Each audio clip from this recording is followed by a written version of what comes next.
This is Creepy and Geeky, a part of the Morbidly Beautiful Podcast Network.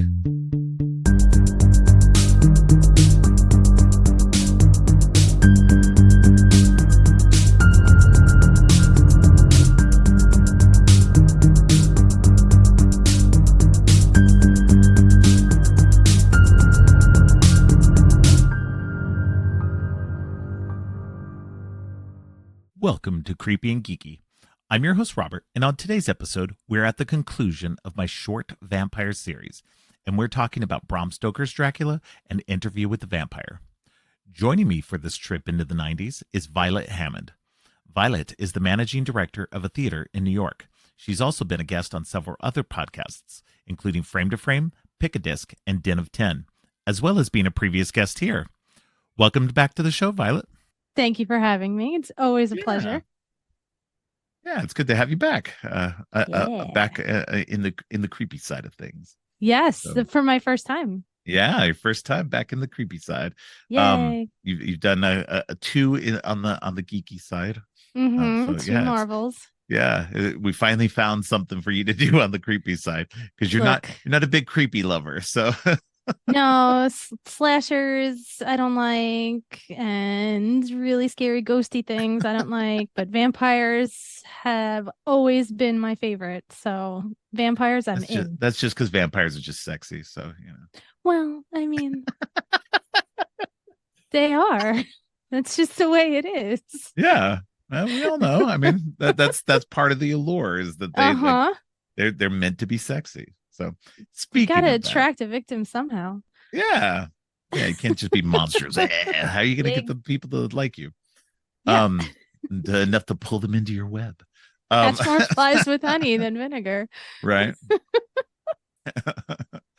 But yeah, no. So today we're talking two early 90s classics. So previously we mentioned on the earlier episode in on Fright Night and the Lost Boys, we talked about how there was this concentrated effort to kind of modernize vampires and to bring them into the current time and kind of get away from all that gothic trappings. Well, we're slammed back right into the gothic trappings in both of these two movies, and they're very heavily into that. We've got, and we're going to start off with Bram Stoker's Dracula, directed by Francis Ford Coppola, and came out in 1992. Yes, and this one is absolutely hands down one of my favorite movies, one of my favorite horror movies, and my favorite vampire movie of all time. Ooh. I don't know why this one works so well for me. I think it's the combination of Gary Oldman, who's a super excellent actor, and what's his name? It's not Keanu Reeves, although I do like Keanu Reeves, and I will defend his honor. Anthony Hopkins. Anthony Hopkins as Van Helsing in this. He is so fabulous. He is chewing the scenery so much. It is so over the top, and I love it. And I think every piece of this works. I know there are people who will disagree. I think you're going to disagree with me, but I have snarky notes, but they're meant with love. Okay, but yes, this movie just works for me on so many levels. It just everything about it is just. It's just fun for my eyeballs. I don't know why. It's just good fun. The whole cast works well for me. The even Keanu Reeves and his terrible accent, it just works. He wasn't as bad as I remember. He really isn't that bad. No, he really isn't that bad. And people have gone back and on critical reappraisals and gone. Even British people have said, you know what, it's really not that bad. It's actually a pretty decent thing. It's not the greatest, but it's not that bad. So. He's definitely the weakest up there for sure. Yeah. But on a rewatch, and I told you I hadn't watched this in some time. So watching this, it was like the first time in a while that I had seen this. And I was like, you know what? Like everybody makes this joke. It's really not that bad. There's another 90s movie where he does an accent that's 10 gajillion times worse than this one. Which one is that? Much Ado About Nothing, the Shakespeare adaptation. Oh, that's so His funny. Yeah. his accent and also his performance is, and I love Keanu Reeves. I think he's a lovely Yeah. soul. He's a wonderful person, but this point in time in the 90s, I don't know if he was really turning in his best work. Hey, you know what? He gets a full pass for Bill and Ted's and Point Break in this era, and Dracula. So for Yeah. me, anything else he did was just like, all right, I don't care. Everything else he did in the early '90s was good enough for me. So, Yep. but yeah, no, he, um, but so I got to see this movie when I originally saw this movie. I saw it in the theater the year it came out. So I was 18 when it came out, and I just seeing the trailers on TV or wherever I saw the trailers for it were, I was just, I was like, oh my God, this is really cool. This looks really awesome. I love the music in it, everything. And so I was just like, I'm gonna go watch this. And I saw it and I was just blown away by every bit of every bit of it. And so I think that I still have a lingering cold, listeners. So you probably hear I'm kind of slightly stuffed up today. And so COVID is no joke, man. No, it's So no joke. but yeah, so I I think this movie is just fantastic. And I fell in love with it in the beginning, and I became a huge Gary Oldman fan from that point on. I will watch pretty much everything he's in. I know there's stuff I haven't seen of his, but if it looks like if it looks like a performance in a movie that I will like, I will go see it for sure. So so that's also saw this in the theaters. good. I remember being absolutely blown away by it. I bought and read the novelization because that was the kind of girl I was as a teen. Interesting. A novelization of the movie based on the novel. Yes, of the movie based on the novel that I had already read many, many times. So, yes. So, and let me tell you, in that novelization, if you had any question about some of the things going on in this movie, it made it crystal fucking clear in that novelization what was going on. Because I remember you're being gonna have to elaborate on that. Okay, so that is what was happening. Cool. This also came out around the time that NBC was doing the revival of Dark Shadows, the TV series, which I was obsessed with, absolutely obsessed with, and had a lot of the same, like both of those things had the same like reincarnation, lost love shenanigans going on, which I mean, overdramatic teenage girl, this was my jam. I absolutely loved it. So I had like I had several gothic vampire love interests at this time in my life. So it was all like this stew of teenage hormone gothic shenanigans. Right. Yeah. I think that's what's interesting about this time period. I think that because of the 80s and they had kind of gotten away from that that gothic aspect of it, I think that that's why stuff like this again worked. Because they were like, okay, we've had the Lost Boys, we've had Fright Night, we've had all the other silly ones like my best friend is a vampire and Once Bitten and stuff like that. Once Bitten, I was about to say, yeah. So we've had all these silly ones. Buffy was Buffy was the same year as Bram Stoker's. So it's an interesting two for that year. It's a weird spot, yeah. So and that's what's nice about it too, is that you had because of the 80s, we had these movies that were moving them into the modern day still, but you had these throwbacks also to more of, they're just like, let's throw it back, let's do it. And what's even more interesting about Bram Stoker's more than a lot of the other ones is that Francis Ford Coppola, I think what ended up happening was he had a special effects guy originally, and that stuff wasn't working for him for the look that he wanted and everything. And so they ended up, and it was a digital effect type thing. And you gotta remember, in the early 90s, digital effects weren't there yet. And so he ended up hiring his son Roman to do all the effects work, and they went back old school. So what they did was any effect that they could recreate that was from the same time period, that's what they would do. So they did things like miniatures and forced perspectives and and all kinds of interesting things to change it up. And I think that's what really helps Bram Stoker's Dracula's look, is that not only is it this throwback in terms of the story and the feel and everything like that, but also in the visuals and the effects and everything. So you get this more interesting mix. And I think that's what really plays a lot into why not only was it great for me, but it was a very successful movie, and it's still popular to this day. So that's why I think it stood the test of time in terms of that being, yes, it's an early 90s movie, but it doesn't feel like an early 90s movie. No. So no, it's definitely, not at all. it has a timeless quality to it that even with Keanu Reeves' bad accent and everything like that,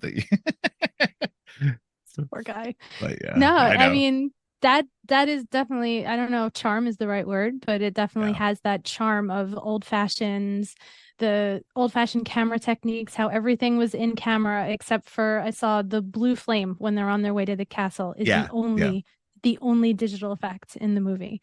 Everything else is in camera. And I would say the makeup effects that they used, like turning Gary Oldman into the wolf or into the bat creature and stuff like that, that was obviously still modern makeup effects, because that definitely looked better than what they would have had 100 years previous. So, so yeah, definitely was a positive with that. It was a good mix of that throwback techniques plus a few of the stuff. Yeah, those flames totally digital, but it works. It works for what they did. So that's the one thing. I'm here for that. Yeah.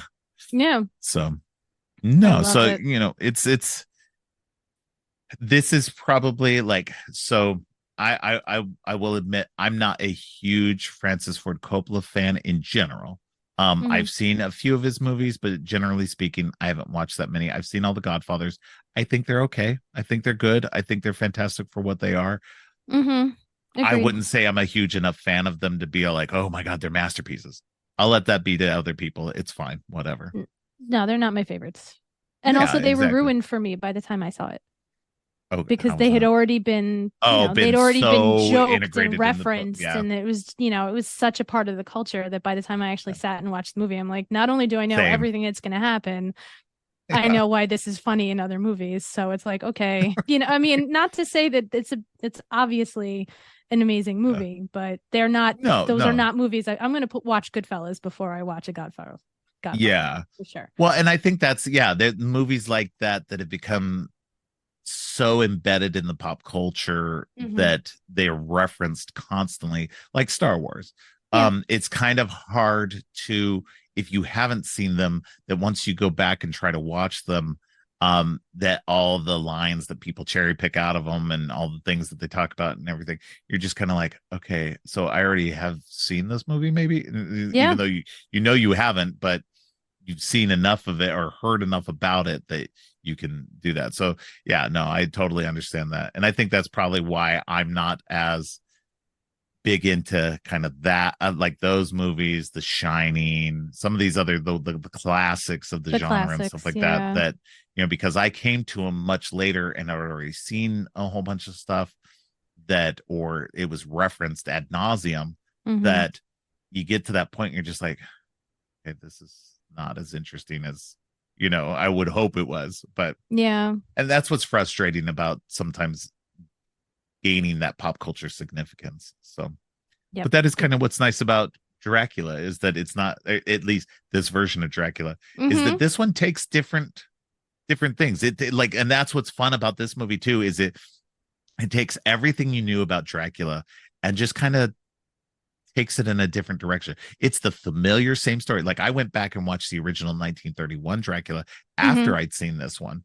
And so then you go back and watch that one, and it's got a lot of the same story beats, slightly different here and there and everything.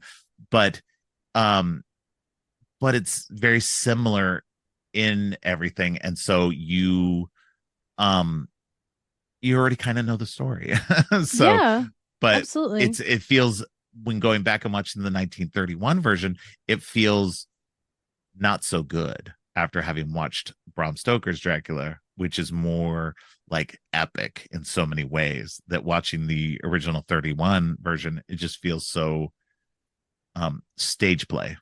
Well, yeah, I was gonna Yeah, say, like yeah, the because that's 31 very much is what it based was. on the play that Yeah, was written from the novel, so it is a right. little more stagey. Yeah, It's a little more condensed, yeah, for a smaller space that they then put on a sound stage. But this right. has an epic quality to it and goes back a lot more to the novel in terms Right. of we're getting this story from the journals, from the letters, from the diaries. That's when you read Yeah, Dracula, that's what it is. You're yeah, reading the letters to and from characters, the journals of Jonathan being stuck in that castle. So that is something that I love about the movie because it brings that yes. whole thing back into it, and it feels, like you said, familiar, but just in this epic drama quality that's fantastic. Yeah. And that's what I think is fun about it too, is it's taken this source material and the familiar source material and taken it and made it in this, like, not only in this kind of epic way, but also in kind of this um there's a campiness to it Mm-hmm. also. Like he leans into it and he does, like, not so far that it's silly campy, but just enough that you're just like, okay, they're obviously having fun with this without going too silly with it. They're not going Yeah. into John Waters territory. They're just a little bit into the campy, and having a little bit of fun with the material rather than, Yeah. especially in somebody like Van Helsing, in Hopkins' performance of Van Helsing, where he's just he's just having fun with this role. He's just Oh, tearing yeah. into it, and I can't see how anybody wasn't cracking up constantly over his stuff. Oh, So, 100%. And he was having the time of his life because he'd just and come this off was the Silence year of the after, Lambs. Yep. yeah, this was a year He after Silence of the Lambs. he And just so, came off that and he's like, I'm off the leash. yeah, I'm unhinged. That is, yeah, I wrote somewhere in here, I said absolutely unhinged Van Helsing, because that's what that his he performance is is. out of control in this And I movie. think anybody who plays Van Helsing unhinged after this point owes it to Hopkins, because Yes. I don't think Van Helsing was ever played like this before. Peter And I Cushing could didn't be, play him like that. yeah. I mean, I could be wrong, but I don't think anybody played him this crazy and this, like, because Van Helsing is nearly insane in this Yes. movie. The way he comes across, you feel like he should be in Seward's sanitarium there. Correct. So, He and so is it's like just, yeah, Renfield is almost tame compared to the way that right, yes, absolutely. And yeah, like bringing up Peter Cushing, like now that I've been watching some Hammer horror for the first time yeah, in my life, and you can really see the influence of that in this movie, yeah, especially that carriage ride up to the castle at the beginning. I was like, I could be yeah. watching a Hammer horror movie right now Oh yeah, with no, the way this it movie was owes definitely a so lot to the fun. Hammer horror. Yeah. Yeah. And I've only seen a few of the Hammer horror Mm-hmm. vampire movies, and so it definitely leans into it. It takes all of the influences that have come up to that date and really puts it in, because they knew what they were doing in hiring Keanu Reeves and Mm-hmm. oh God, what's her name? Winona Ryder. Winona Ryder. Thank you. Yep, you're welcome. Um, when they hired both of them, who were at the height of their 90s stardom, and Yep. so they were definitely really good choices of people to pull into this movie at that stage in their careers, because they were like, okay, let's get a couple of marquee young names to play these characters. Mm-hmm. And then we're gonna get unhinged Hannibal Lecter Yeah. as Van Helsing. We're gonna get this completely unknown guy to be Dracula. Mm-hmm. And oh my God, Gary Oldman in this movie. Yeah. I know we're jumping Yes. all over the place, but It's because I want to talk about the actors and the characters and stuff like that, because yes. that's kind of how I feel like that's my best way through in these episodes nowadays. Instead of Yeah. talking about the story necessarily, we talk Each about the story characters beat. in the story. Yeah. Yeah, Everybody knows. yeah, exactly. But I like talking about the actors and the characters and the Yeah. way they play them.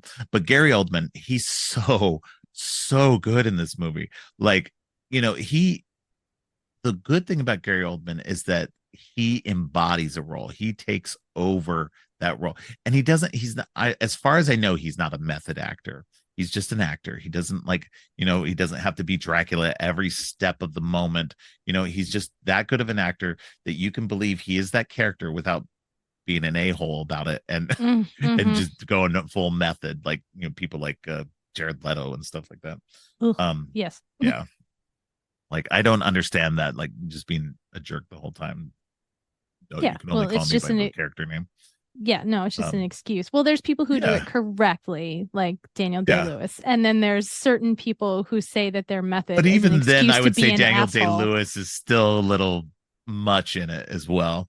I like but the thing is that I think I'm fine with him because it's never been an excuse for bad behavior for him. For a True, lot of true. other Yeah, people, when they say they're being method, it's they're 100% an doing it to be in bad excuse. behavior. Yeah, Yes. So absolutely. that is annoying. That's not what the method is. Yeah, exactly. But But yeah, so as somebody who's a theater director, yes, you yes, would know. I know what the method is, and it's not sending dead rats to your co-stars. That's ridiculous. Nobody ever Anyway, taught that. but Gary Oldman is not Gary like that. Oldman Gary Oldman is a categorically class does not act. send dead rats. We're good. Yes. Yeah.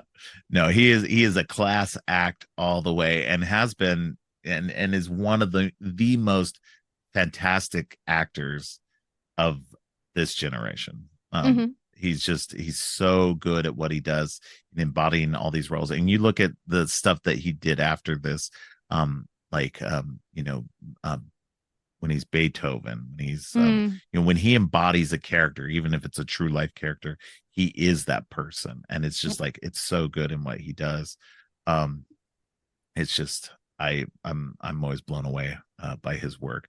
Um, but he's my favorite character. I don't talk about the Harry Potter franchise these days really, Mm-hmm. but he played my favorite character from the books. And once I knew he was playing my favorite character in the books, I Yeah. was just like, oh my god, this is perfect.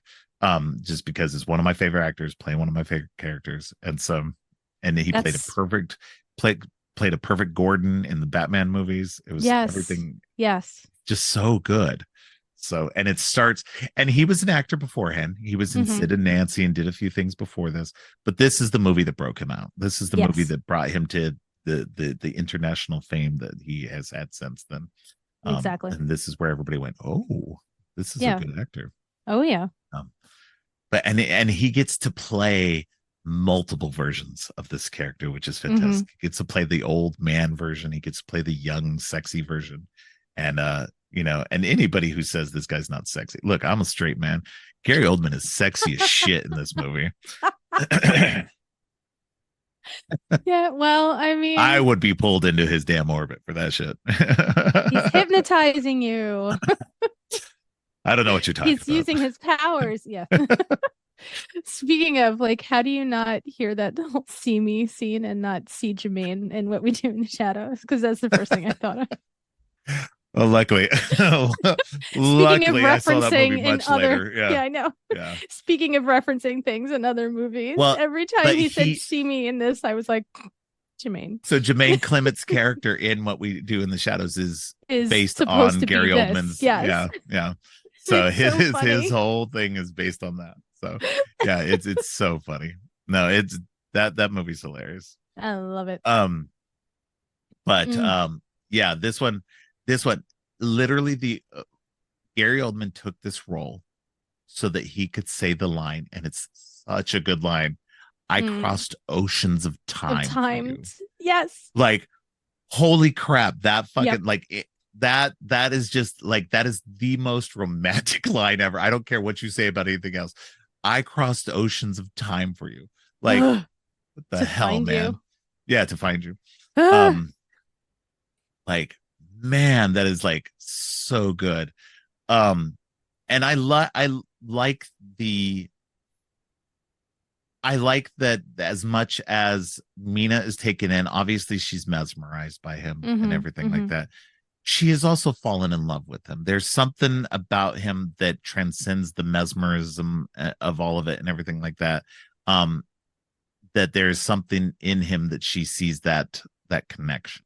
Well, I Um, think that they do make it pretty clear that she is a she is the reincarnation. resurrected, yeah, So, like, Elizabeth. being around him means that those old memories of that past life is, Yeah, are reawakening and, right. being brought to the surface. And I think that in her performance, she conveys that really clearly, does a really good job with that. So, Yeah, because there's sometimes where there's other vampire movies that have used this same plot point, yeah. and it is just like, they just look like them. Yeah. But in this, I feel like you just She did Fright is Night, her. you Yeah. know, Fright Yeah. Night had it Yeah. Yeah. too. So, I mean, it's like she just looks like this person. But I do think that they convey that she is Yeah. Elizabetta for sure. Like she's Yeah. in there. It's starting, it's always been inside of her. And now being around him, it's coming out again. Right. So, Absolutely. yeah. Yeah, no, and I think that's what makes this one interesting too, because like you said, they've used it in other things. Mm-hmm. I, I, I've never read the original. I've never read the Dracula novel. Mm. So I don't know. Was that a plot point in No. there that, okay. So No. that's interesting though, that other movies have used that and that this is also part of this. I always kind of assumed because I saw Dracula probably before I saw some of those other ones, like even before I'm sure I'd seen Fright Night, but I didn't remember Mm-hmm. it before I saw Dracula. And so I just assumed that was part of the novel. Right. The reincarnation aspect of it, because I know they had used it like in Fright Night. I know they've used it especially since Bram Stoker's Yes. Dracula. Yes. In stuff like Vampire in Brooklyn and Yep. some other It stuff gets used a that I can't think ton. of. Yeah, it gets used a ton now of this like reincarnated love aspect. Mhm. And so I think that's interesting that remember if it's in earlier ones, but I know for a fact it's a huge part of Dark Shadows, but the 60s, the original Dark Shadows. yeah. So the 60s So maybe they soap were opera, taking reference from that. Yeah. because that was a huge cultural milestone. Yeah. Like Yeah. Oh yeah. that was a huge show. So, Barnabas awakens and sees Victoria no, it's Victoria in the 91, but it's Maggie in the 60s. Sorry, I'm a huge Dark Shadows nerd. But anyway, but like, in that it is they get into a little bit of the past life, but it's really more Right. of a she looks like the love Right. that I lost person. Right. But that was a huge plot point of the 60s one. So whenever I see it, I always assume it goes back to Dark Shadows. And that may be the case Yeah. because Dark Shadows was such a huge pop culture thing during that time period. It may have Yep. influenced stuff like Fright Night and everything past that point. So that is interesting because I didn't have a frame of reference for that. I've never watched Dark Shadows other than the Tim Burton movie. And you'd love the original soap opera. It's a hot mess. It's a hot mess. I had a huge in Birmingham. I had a big discussion about how shoddy the props making and everything was. It was a 1960s soap opera. It's a hot mess, but so much fun. That's so funny. The 91 is a lot more polished. Yeah, I didn't even see the 91 version. I think that's interesting that the 91 there was a Dark Shadows 91 series coming out right around the same time as this was filming. Yeah. So it was only one season, got canceled after one season. And then the Dark Shadows movie is a whole other situation. Yeah. So, we won't get into that here. We won't get into that. Not here to listen to me complain about that for an hour. So I think that that storyline is interesting. I love that storyline. So I love that they've taken that reincarnation sort of aspect of it and actually made it an effective part of it. And it gives it, and I think that gives it a lot more I guess solidification in terms of the story, in terms of Dracula's motivations and stuff like that he sees not just that she is that she looks like his lost love, but that she is his lost love. And that we have this and that he then infiltrates her whole group by taking Mina first and then Lucy, sorry. But it's interesting though too, because isn't it kind of reversed in the novel? No, it's Lucy first and then Mina. It's all of that is very. The problem with this is that in like 1,000 Dracula adaptations, they change the names back and forth so many times. That's sometimes what was confusing for me. Sometimes Lucy is the married one. Sometimes Mina is. So they change the names back and forth, but in the novel, that's what it is. But it is in there very much a case of. He wants to come to London. He's got all his boxes of earth. He buys the houses so that he's all over the place. He takes Lucy, uses her up until she's done, and then moves on to Mina. It's not, there's no emotion involved at all. It's just, okay, well, this Okay. one's done, throw her away. Now we move on to the Yeah. next Now we one. move on to the next one. And they Okay. have in the novel, they do have that whole scene like with the where he scratches his chest open and like she drinks his blood, like she's hypnotized, like all that stuff Interesting. does happen in the novel. And then they do have like a psychic link. They are able to like track him through Mina, but that there is no like reincarnation, we're really in love Interesting. shenanigans going on. It's just she's just the next one in the line. He would just keep on going if the boys Right. hadn't stopped him, you know. Well, and I think that's it. I think that actually makes it more interesting. Like I said, that adding in this reincarnation aspect makes that connection deeper and makes it make, I guess, a lot more sense in a way, to why they would have such a deeper connection, why she would have that link to him, Right. rather than just being, another one of his victims. You have to assume that if they had really asked Lucy a question, she would have had the same. It's kind of like you had a drop of his blood, so now like he can hear where she is, she can hear where he is, kind of thing. They just get into it with Mina because they know to, at that point Van Helsing is around, so they know to ask, they know to, at that it does become detective-y in that like, tracking him down kind of way. Yeah, and I think that also with Lucy's issue too was that she succumbs a lot faster than Mina does. So I think that's part of it too, is that in this movie, Dracula basically turns her, whereas with Mina, he's not trying to turn her, he's trying to just connect them. And so I think that was why the circumstances were slightly different too, is that he overtook Lucy fully on that first time. Yes. When he was in wolf form and and took her on the stone slab and everything, which is one of the sexiest scenes in film history. Yeah, well, it was pretty graphic in the novelization, so there you go. And this is the part you were talking about. Yeah, what you thought was happening was 100% happening. No, yeah. So yeah. But yeah, no, it's definitely like, and I don't mean like in the terms of him taking her was sexy, because that's that's violation and everything like that. I just meant like the ethereal quality of the whole scenario was like that scene is sexy in a way so cool. Yeah, oh my god, that like scene the wind is amazing, and the rain and like the lightning effects, and then just his creature effects. It's so good. Yeah, all of that is fantastic. The way that he can tell Mina, like, don't see me, and then he's just gone, but he's still there. All that, the the vampire and then like he powers. looks at her and he can see her, like all of her blood pumping in her body and everything like that. Her heart. And then when it goes back to him, he still has all Lucy's blood all over his fur and yeah. But no, that's what I'm saying. And like that part, like it's definitely not like sexy. That's what I want to say. No. Put that caveat on there. Like, it's definitely not a sexy scene. It's sexy in the way that it's just shot and filmed, and there's so much going on, like the flowing of the dresses and everything. It's just so gorgeous looking. I think that's what I meant more than anything else. Is gorgeous location, the maze, the way they film in that grass maze is amazing. All of those scenes are so good. But are we really supposed to believe she was sleeping in that outfit though? That's the only thing. In Lucy's or Mina's? Lucy. She's really like in that bright orange outfit. I love that. I was like, wow, that's the one thing that makes it over the top. Lucy's very ostentatious, so I wouldn't have been surprised, honestly. No. Everything about that scene is fantastic. Yeah. No, it's everything about it is just, it's so good.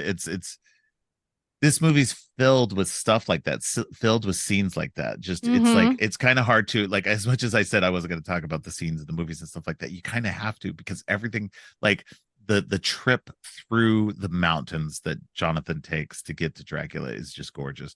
Like, and I know, and the funny thing about all this is all done on sets. Yeah, none of this was filmed in location at all. This is all done, I think it was Pinewood. Quote right? me on this. I was going to say, I think it's in Pinewood, I think which is a huge movie studio in London. They now have don't quote me again, but they did have a Pinewood Studios here in Atlanta, and they may still have it, but I'm not positive if it's been taken over or whatever. But But Pinewood in London is this huge studio where they've done tons of movies, and they have these huge studio buildings where you Yep. can make these ginormous sets. Mm-hmm. And so it's crazy. And that's what they did with this. They did everything in sets because they were just like, let's control every aspect that we can. Yep. Um and And the rather set than worry about decoration, the that. Yeah. costume design, the everything Everything about about this it movie is is so good. gorgeous. Yeah, and being somebody who is, in the theater, Yeah. that you know about costume design and set decoration and stuff like that Mm-hmm. to a degree that I don't know. So I mean that kind of stuff Yeah. is, you look at other movies with costumes and set design and everything like that, and they're great. But this movie, they threw all their money into this. They threw it Yes. all into the costuming and the set design and everything. And it shows, Yeah. It's and just being, stunning. yeah. And they Stunning. just, the Dracula's castle, Mm. um, just it's so good. Like, Jonathan gets to Dracula's castle. It's such a great design. The costuming, like every piece of clothing that Dracula wears is fantastic.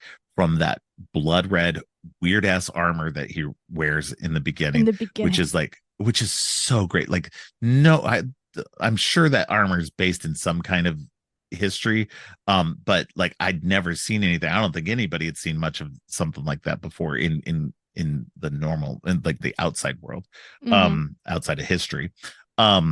That we hadn't seen anything like that on screen before, so that was like new and unique. His robes that he's wearing as old man Mm. Dracula, that he's so iconic in that. Like, you see him, like you see old man Smithers in the Simpsons episode. There's a Simpsons episode, I think it's a Treehouse of Horror, I where think he so. looks like that. He's got the robe on, he's got a The big, crazy wig. yeah, big crazy wig and everything. It's so dumb. But like that look has become so iconic that just everything is like, whenever you think of old man Dracula, that's what you go for. Yep. um And the shadows and doing things on their own. All oh my the god, shadow hands and that is so good. Like, ooh, and the fact that they did all that in camera, in like they had camera. somebody in the background doing that, is just like amazing. Just so much. It's just Mm. it's hard to talk about this movie really because it's so good. There's so many aspects of it. You got to hit me with some of your snarky notes Oh, now. snarky. Oh, it's time for the snarky Yeah, stuff. Okay. hit me with the snark.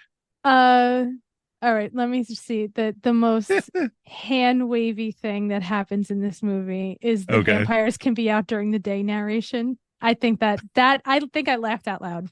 I hadn't So seen it in so long, but it was just, and it's fine. Like, that's fine. That's a yeah, part of the story. That's like what it yeah, is. But yeah, it just made me laugh because it felt so like everyone's been watching vampire movies in the 80s. We have to like explain this. We'll just have Van yeah, Helsing say that vampires can be out during the day. They're just weaker. And it's like, yeah, guy, yeah. what? I laughed so hard. It's like for a hot second, that was like, you know what that was? That was a test audience note, They're like, wait a right? minute, why is Why is he Dracula out out during the during the day? day? And they're like, all right, get Hopkins in the booth. We got to ADR some line about how he can be out during the day. That's 100% what that was. That probably was, yeah. It took me way the hell out. I laughed so hard. I was like, See, and what? I didn't feel like that. I was just like, oh, okay, that's kind of cool. I was like, No. okay, you know what? I think part of it was just because I was like, okay, just give me more Anthony Hopkins Oh, narrating shit. Cause yeah. like that dude, when he narrates anything, I'm like, there, let me And listen. then it's even better when he shows up in the carriage and he's like, and this is when I enter the story. And I'm like, that's right, Yeah. bitch. Now you're here. Let's go. Cause he is out of control. That like the scene when he's lecturing and he's like, civilization and civilization have advanced together. I was like, all right, well, just hitting the death and sex nail straight on the head with that Yep. hammer. That's what we're Yep. in for, everybody. That's what's going on.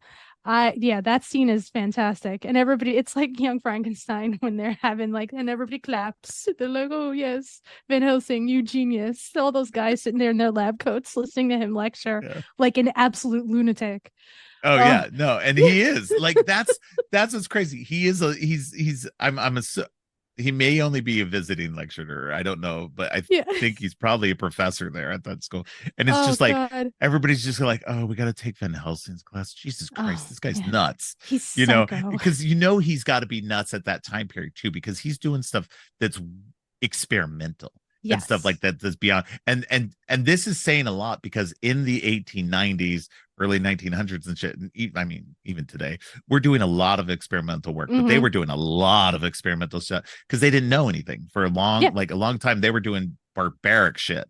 And so the late 1800s, early 1900s is where we kind of firmed up a lot of stuff, but they had to do a lot of barbaric shit even then to get to that point. So, and they were having to do wild experimental stuff, and you had to have like, and don't get me wrong, it is heinous shit that they did to get to this point. I'm glad that we're at this point, but to get to that point, they had to do some of the most reprehensible shit to humans ever possible. It's basically on experimentation par with like human experimentation and torture in so many ways. And like, again, I'm glad we're to the point we're past that for the most part. But you know, it's but I'm glad they had to do something. I wish they'd been able to figure it out somewhere along the line, a better way. Yeah. But no, but that's what Van Helsing reminds me of in this movie, is just he's that nightmare guy just going, we need to do things as crazy as possible because we need to figure shit out. Well, that's what he does. Like, he shows up, and I feel bad for Seward because he's like, okay, guys, like, I got this. I'm going to call this guy. He's the most brilliant guy I know. And the first thing he does is like, take off your shirt. We got to pump your blood into her. We're going to put this giant needle in your arm. Everything's fine. Like, poor Carrie always is in there like, what is going on? And he's just like, it's fine. It's fine. This is my guy. He's got it. And he is just a stark, raving lunatic running around that bedroom. And Seward's like, no, really, I can vouch for him. It's okay. Don't worry. Seriously, guys, I promise this guy's legit. And they're all like, you're fucking nuts too. Absolutely. Okay. They're like, the part after, spoilers, but I'm sure everybody knows, after Lucy's dead, and it's like, was she in pain? Yeah, she's in pain. So you know, I chopped off her head, and like, how matter of fact he says it. It's like, I chopped off her head, and we're all just looking at him. He's out of control in this movie, and it's brilliant. But he's not wrong either. The dude is on point. That's what makes it even better, is that he has to be psychotic because what they're dealing with is something beyond humanity.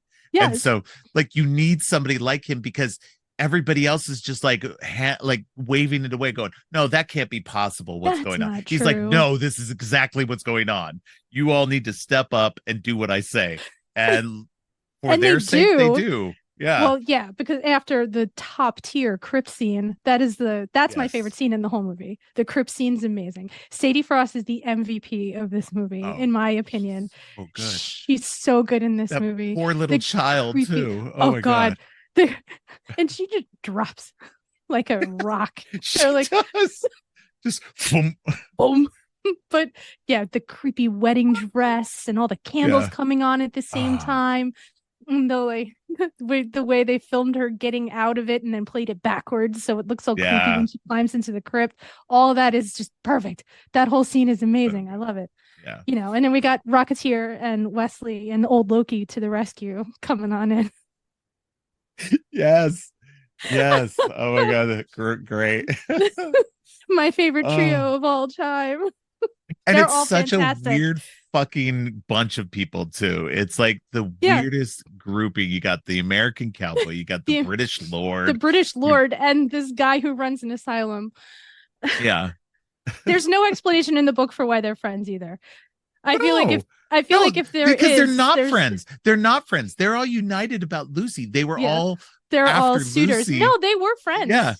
They were friends. They? Yeah. Okay, because I can sort of see. Okay, so I can kind of see where they might be friends. So I'll make the connection here. Okay. Seward and Carrie Elwes's character were Seward and college Arthur. buddies. You can see that they probably they were probably they run in the buddies same circles. Yes. Exactly. Then Quincy and Carrie Elwes's character. What's his name again? Is Arthur Homewood. Arthur Homewood. Yes. So Quincy and Arthur probably became friends over like, you know, hunting or something like that. Something weird. You know, there's a like way that it works. Yeah, there's a way to happen. So I could see all three of them becoming friends in a weird way. Like I could see Seward and Quincy not really being friends, but they're united through Arthur. It's that kind of weird friend group where like there's Yes. one person that unites everybody else, and if you take that one person out, everybody would be like, okay, we're not Like friends with we're each not other. really friends. Yeah. Yeah, we're just friends through association. Yes. So But yeah, so I she think was after all that's the three thing. of them. And then, of course, because she's an English lady, decides to go for the guy with all the money. But then it doesn't matter because she's dead anyway. So it's fine. Yeah, She's going to get her head chopped off and a stake through her heart. She's not in pain anymore. Everything is fine. right. She is so good in this movie. I love Oh, Sadie she is, Frost in and this movie. that's what's interesting too. Is like I said, she gets bitten, she gets taken over. The vampirism affects her right away, Mm-hmm. um, and she starts turning. She is in pain that Yeah. whole time until she dies. She's just like, and that's what's different between what happens to her and what happens to Mina is that the what's happening with Mina is more of a slow process and it's not as invasive. Whereas what happens with her, the vampirism is almost like a parasite that's killing her. Yeah. And changing her. So I think that's, because every moment from that point on, every moment from the time that she meets with Dracula is just pain, Mm-hmm. until death. And nothing stops it, not even the transfusion. The transfusion barely slows it down. So Yeah. it It's just insane. yeah, It's just no. giving him more to eat. Yeah, because he comes back to her He later comes too. back and Yeah, he's like, yeah. "Great, Yeah. you're Oh, you you haven't got a died yet? refill." Excellent. Seconds. That is what happens. It They just is. keep pumping more blood into her, and he's like, And he's "Awesome." like, oh, excellent. Some more blood to have. I didn't think you were going to have any more. Oh god. It's Oh, man. so good. It's Yes. so good. And then poor Renfield. He's he's Okay. another So one. I'm not. What'd you say? I said he's another one. I think it's such an I understated don't performance for what the character is. understated. That thing. I compared to Okay. Hopkins. Well, yeah, of course. Everybody's understated compared to Hopkins. I know. He's on another But, level. but, so I'll say this. I'm not a big Tom Waits fan as an Mm-hmm. actor in general, like that. Like it's okay. I get what he's going for, and don't get me Yep. wrong, it's perfect for this particular thing. But take him out, I'd be fine with the rest of the movie. Like Oh, yeah. he's literally the only downside for the movie for me. Huh. Is just that, but he's in such a small part of it that I don't care. Yep. It just is like, okay, whatever. I'll get Yeah. past it. It's fine. No, I like his Um, scenes with Richard E. Grant, and I like his scene with Winona Ryder. I like yeah, that stuff. It works for me. That works for me. But yeah. also, you're heading into the this is another snarky note. The "you'll be safe" quote unquote rules of scary movies. It's like it's okay.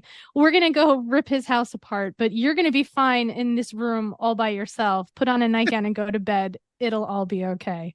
Yeah. It Because 100% they're will not be. Yeah, because they're underestimating who Dracula is.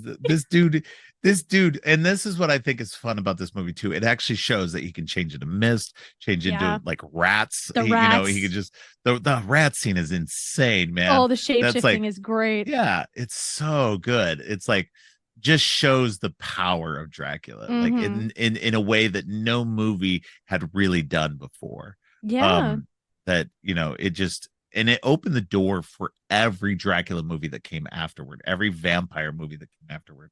I think owes such a huge debt to this movie, in terms of moving that the power set and so much beyond, like, because we always kind of knew that they had that, and you see that in other movies. There is shape shifting, there is some of the mist. They most of the shape shifting they just turn into bats and fly away. Yeah, the bat. And I love in this one too, because he turns into a bat, but he turns into a man bat. And so it's like the most scary ass shit ever, man. He's hanging It's like upside down. he comes down out of the rafters at them, and it's just Yes. like, holy hell, man. And he's just like, Yes, it's so you can't gross. see it. I'm on screen with Violet, so she saw me do the motion, but with his arms and shit like With that, the it's weird just like, arms up. Yes. yeah, it's like, what the hell, man? Like, and it's so good, the performance. Again, this just goes back into Gary Oldman, completely committed. He may have only done the role to spout that one line, that epic line, Yeah. but he committed so fully to this role. that he was so good. And apparently, though, there was some little strife on the set between him and Winona Ryder. They didn't get along. Yeah. They didn't get along, but apparently he was going through a divorce at the time, and he was drinking a lot. And so there was that aspect of it. And he was they have since resolved it, and they are friends again. But it was, and she and Keanu Reeves may have actually been married. They did actually get married, at least in terms of the ceremony, because the ceremony their characters to get married in is actually performed by a real priest. And so supposedly now, she still texts him, "Hey, husband." When I was researching this, I read that they still refer to each other as husband and wife. And that's even funnier because, you know, he's never married. No. And he's haunted by his girlfriend's death. I don't know that he's ever going to get past that. I mean, he's dating somebody now. Again, I did recently see that he's dating somebody. So that's good. She seems to be making him happy, and he deserves that. Keanu Reeves is such a crazy good guy for the fact that he's been in Hollywood as long as he has, and to be just as like good of a person as he is just amazing. It's just a testament to his own character, that he's still like this to this day. Yep. And with such a good sense of humor about it too. Yeah. About everything. Yeah, exactly. Yeah. And I mean, this guy's been in three huge properties, two for sure huge properties. I include Bill and Ted's as the third huge property because I love the Bill and Ted's guys. But between The Matrix and John Wick, he's been involved in like some of the most iconic characters of all time. Yeah. And so, you know, it's hard to put that into context. Nobody rarely gets more than one iconic character, and he's gotten three. So you know, and he just, you know, he just enjoys the work too, and that's what's cool about it too. Yeah. But as much as people give him shit about that accent, and I jokingly give him shit because I don't care. I think he does really good with the accent. But I think that pleasantly surprised having seen it again after so many years. I was like, you know, he's really not that bad in this. He's fine in this. It's fine, really. Yeah. But he doesn't, he's not in the movie all that much. So he's in the beginning a little bit, and then in the end. And then there's, you know, because he's, you know, being held captive in the castle by the brides. Yeah. And an early role by Monica Bellucci. Yes. Yes. Who's now you know, connecting back to a earlier Matrix moment. She's now no. Well, not only was she in the Matrix, but she's also dating Tim Burton now. So they've been dating for a while. It's definitely a weird combination. But I'm making the worst face, listeners. You are. It's so funny. I just made. It's a weird combination, but it seems to be making both of them super happy. So I'm like, okay, I don't know how he continues to pull these women. I don't get it. But that's a whole other situation. Dude, weird guys get the girls. It's the funniest, weirdest thing you see in real life all the time. Is like you get the weirdest, awkwardest, funkiest looking dudes, and they pull like the hottest babe sometimes. I mean, he's been with Helena Bonham Carter. Well, I don't talk about her. That's a whole other situation. You and I just have to start a podcast that's called That's a Whole Other Situation, where we talk about all the stuff that we say. All right, off air, I'm going to need to know this Helena Bonham Carter situation. Now. It's me being stupid. But the Lisa Marie was gorgeous. Lisa Marie, yeah. Gorgeous. Yeah. Oh my God. Left her for Helena Bonham Carter. Explain that to me. Figure that one out. All right. Now we're like next up on Tim Burton gossip. Well, because I was mentioning it because we had previously Monica Bellucci. Yes. Well, Dark Shadows. Oh, and Dark Shadows too. Yes, he single-handedly ruined one of my favorite weirdly things. Started to becoming, you know, the Tim Burton cast apparently. Which is ironic because Violet is coming on for a future episode next year where we will be talking about a Tim Burton movie. So two Tim Burton movies, right. I forgot about that. Uh Like I was thinking of just the one, but I was thinking of the one you probably weren't thinking I was thinking of. oh, yeah. I was thinking of Sleepy Hollow. So spoilers. Sleepy Yeah. Hollow, but then another one. So, Yes. but yes, It's okay. We'll it's tell okay. everybody. They'll Stay know. tuned. Stay tuned. Sometime next year, Uh-huh. Violet's Uh-huh. coming back to do Sweeney Todd and Sleepy. Yep. Yes. So Oh, yes. be Very prepared for excited. Get ready to sing. that. All right. So anyway, but yes, this movie, like I don't want to belabor this movie too much because we do still have to talk about We have Interview. another one. Yeah. But this movie, what do you have any more snarky notes that we haven't They gone over? weren't as snarky as I thought. Although I did get you so good with Rocketeer Wesley and Old Loki to the rescue. You did. You got me real good. I got Because you real good with that yeah. one. I was real So proud of myself. I'm a You huge love fan of the Rocketeer. I Rocketeer. love I do. Rocketeer too. Yes. I love the Rocketeer, and Love seeing it. Billy Campbell in this movie was Yep. so great because this is like a year after Rocketeer came out. Also, I think so. so Yeah. a year or two, 90, 91, somewhere around there was when Mhm. Rocketeer. And then that did poorly, which was unfortunate. But So sad. I love it though. oh, I Love that love the movie. Rocketeer, so good. And the comic books are fabulous. Also, the Yeah. original comic books done by Dave Stevens, they're so good. I'm gonna love Dave Stevens for the rest of my life because one, he did a cool comic book that became a really cool movie, and he's also the one that brought Betty Page, in part brought Betty Page back to public consciousness and found her and made sure she got the money for all the stuff that was being made in her image. Oh, So good. yeah, they became such good friends that he used to go pick her up and take her to the store and stuff. They were just Aww. really great friends. And That's so so and that was sweet. really cool. He made the rest of her years really, really sweet. So it was really cool. So yeah.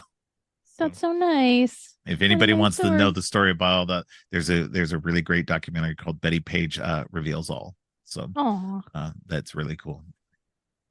That's so cute. I'm looking at my shelf over there. There's also a really cool documentary about Dave Stevens that came out not too long ago. I helped kickstart that, so cool. that's really cool. I think it's streaming somewhere now. I'm not positive, but yeah, no, there's definitely a couple of really cool documentaries out there. But yeah, no, getting back to Billy Campbell being in this. Billy Campbell, Carrie Elwes, because Carrie Elwes is it's just a few years after Princess Bride. And then Richard E. Grant, who I don't think was super.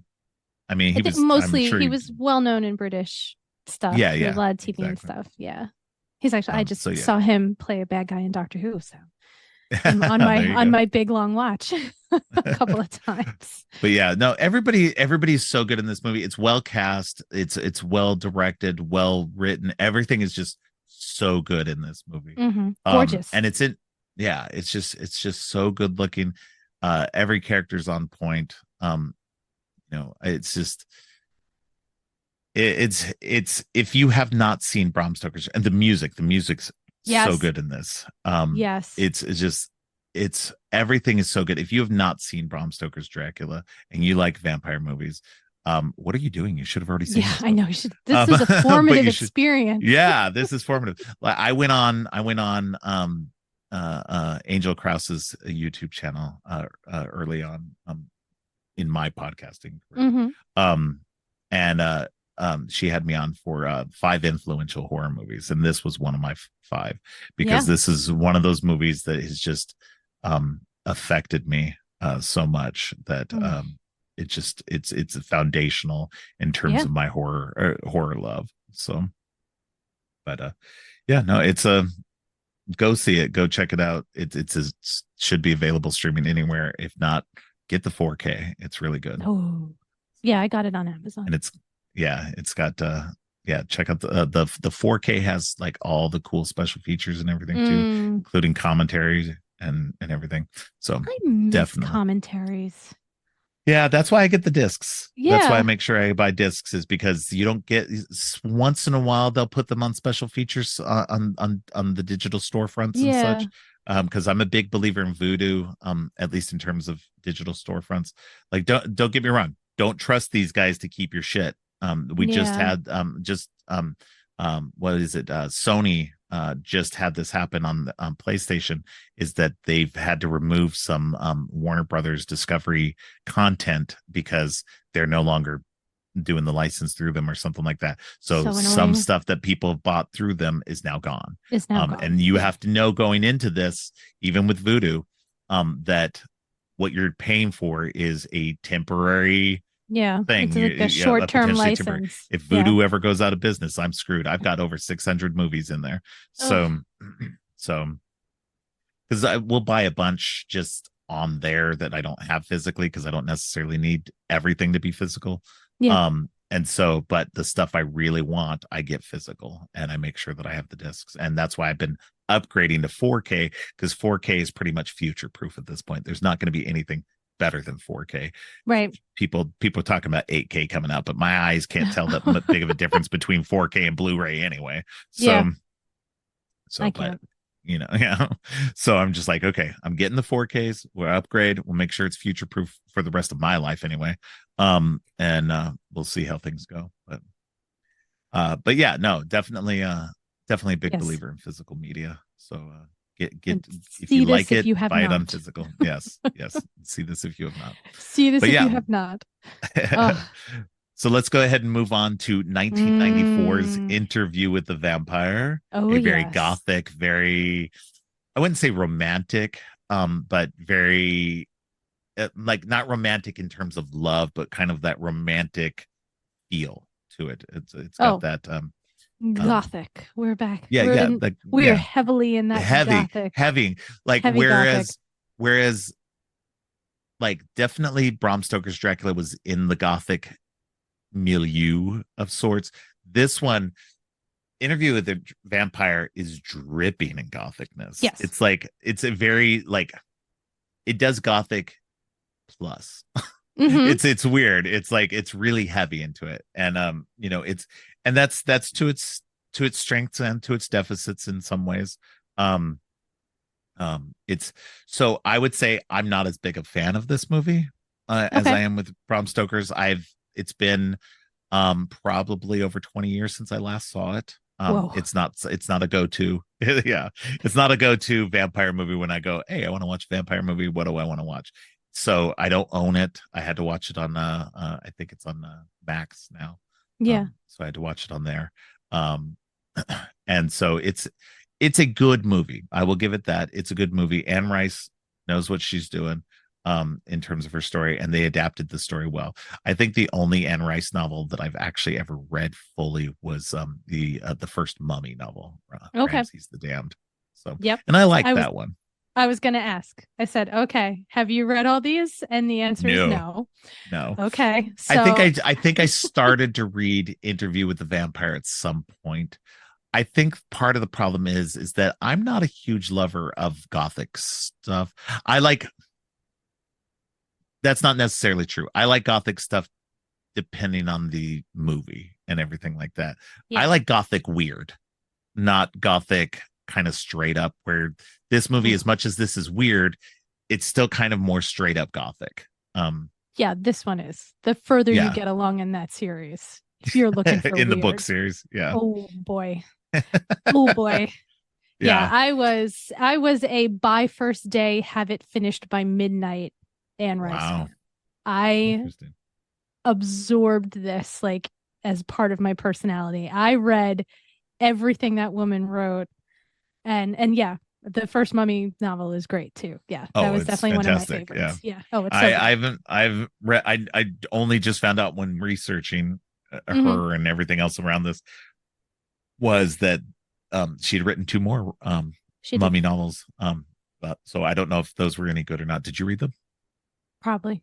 It's like this all. I've Just read a everything. huge jumble. Yeah, it's just it's a giant jumble, and I always have to bless Wikipedia because I'm always like, okay, I know I read all this because I started watching Mayfair Witches too, because Yes. actually I love The Witching Hour more than the Vampire Chronicles. Okay. Because I like all the lore combined in that series is unbelievable. And they do, I mean, like spoilers, They but do it crossover. does, they cross over Yeah. toward the end. So like when you're Yeah. into like book 12, book 13 of Vampire Chronicles, it's also Mayfair Witches, Yeah. which they had three on their own and then like four, five, six. So Yeah. the numbers get a little weird, but Yeah.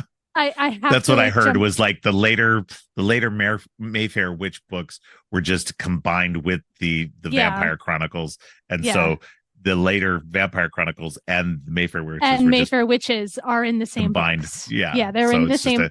So she just said she stopped separating them. She's just like, I'm just gonna make these three books all about both. Right. Well, because what winds up happening is that the Talamasca, which is the kind of like the Sherlock Holmes detective agency of the supernatural in her Okay, books, kind of ties everything together. So you'll have gotcha. investigators from the Talamasca in Interview with the Vampire, those, Okay. the Vampire Chronicles, and then also a big part of Mayfair Witches. And as those characters kept coming together, it does, like, I can see it does make sense to combine everything into one Yeah, universe, which is the parlance for today. probably saves But her time too. Instead of writing separate yeah, books, she's just like, now I'm just gonna now put it all everything is together now. combined. We're all in like Yeah, the same, like you knew it was all kind of in the same universe and that they were all in New right. Orleans. So eventually everybody was at some point going Yeah. to meet. I'm a So it sucker. I'm a did work. sucker for a combined universe type thing Hmm. like that. Like people who write books like that, like Elmore Leonard and people Yeah. like that who use multiple characters and stuff like that. I'm obviously a big fan of Tarantino and Kevin Smith who do the same thing where they Same reuse thing. characters across stuff. So it's just Yeah. that's one of my perfect things is I love when a writer creator does stuff like that. So It's very similar that's my jam. to Cool. that thing. So you have that agency that kind of ties everything together because they're all investigating the things that are Right. going on with all the The vampires and characters. the witches. Yeah. Vampires and the witches and other things and Yeah.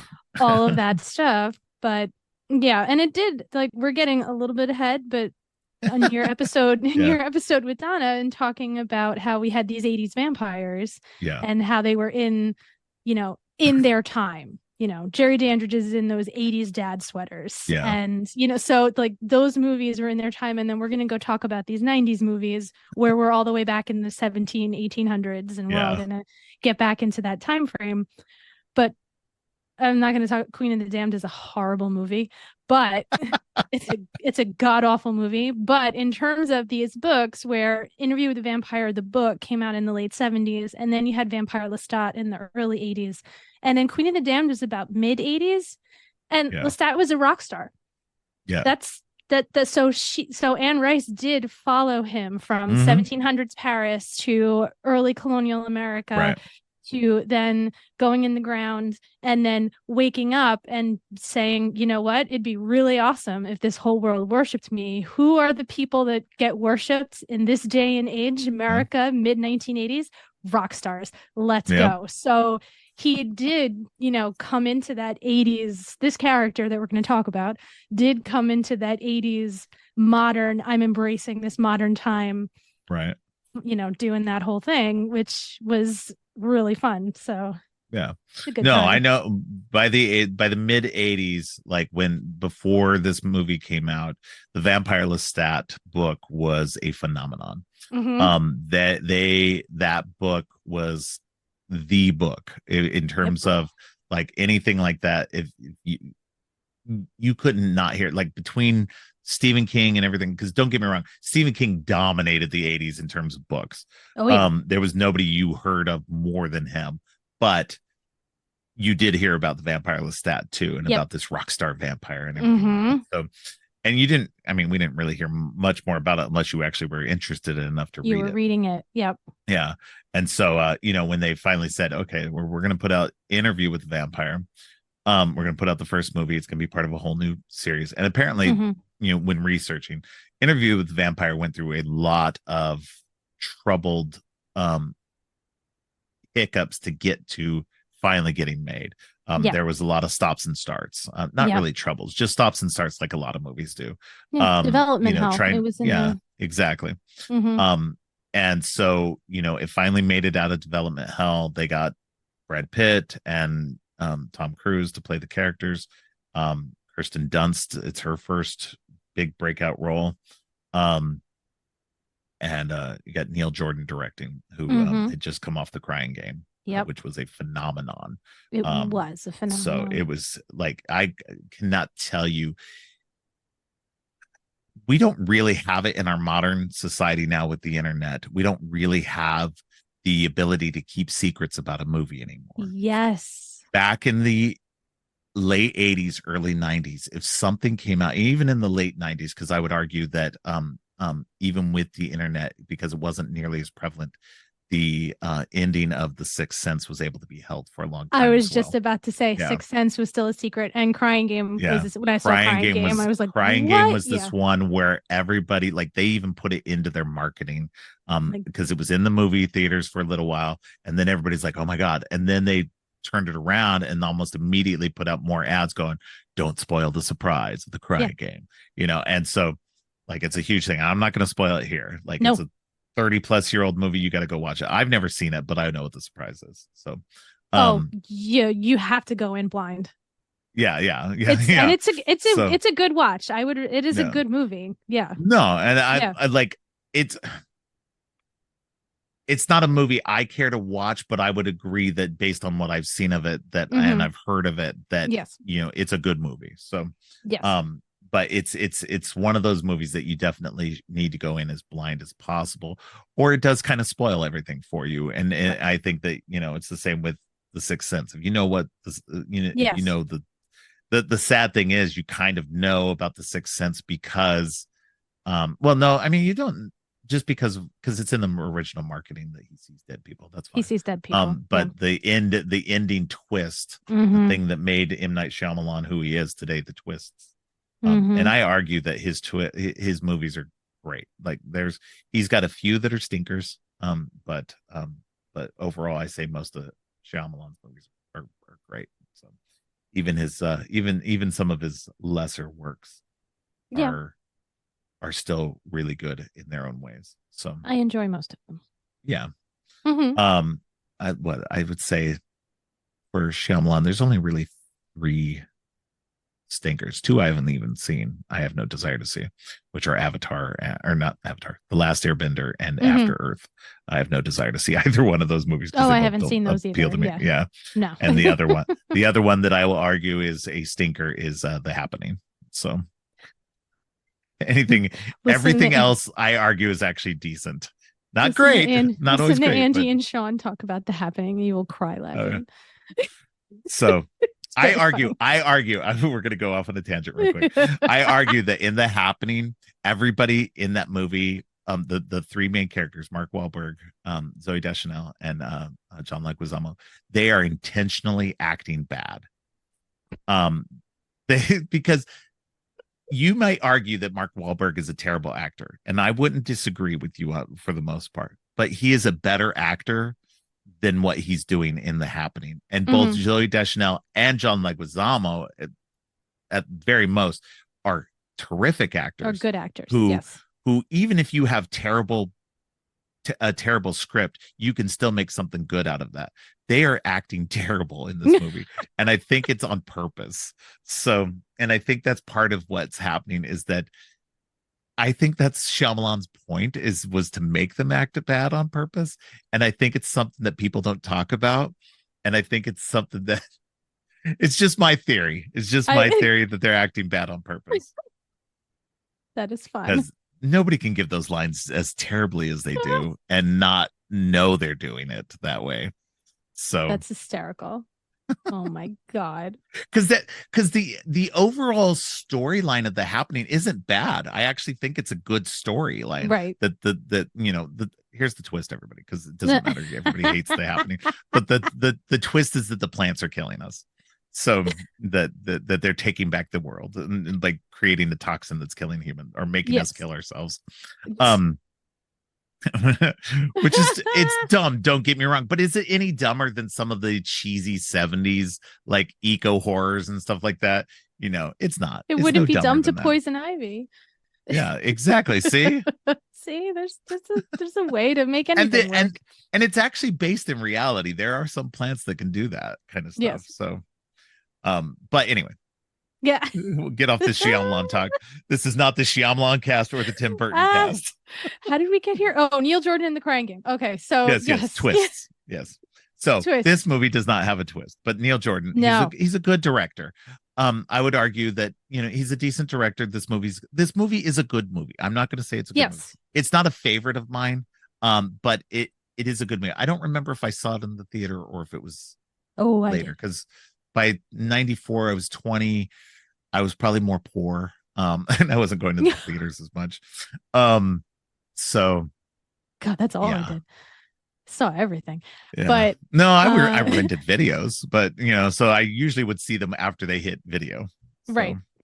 But yeah, it's definitely saw this in the movie theater. Movie. Yeah. And I think that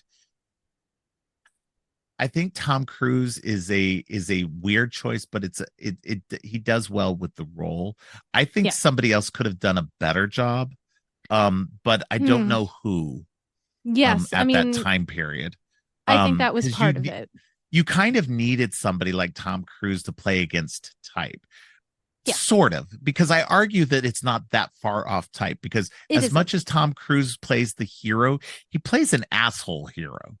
He doesn't play a like straight up nice guy type of person. He always plays this very kind of flawed, very kind of antagonistic hero. Yep. Yep. So like I would agree. I was one of those people who was mad. I was mad about as was Anne Rice. And she sure was.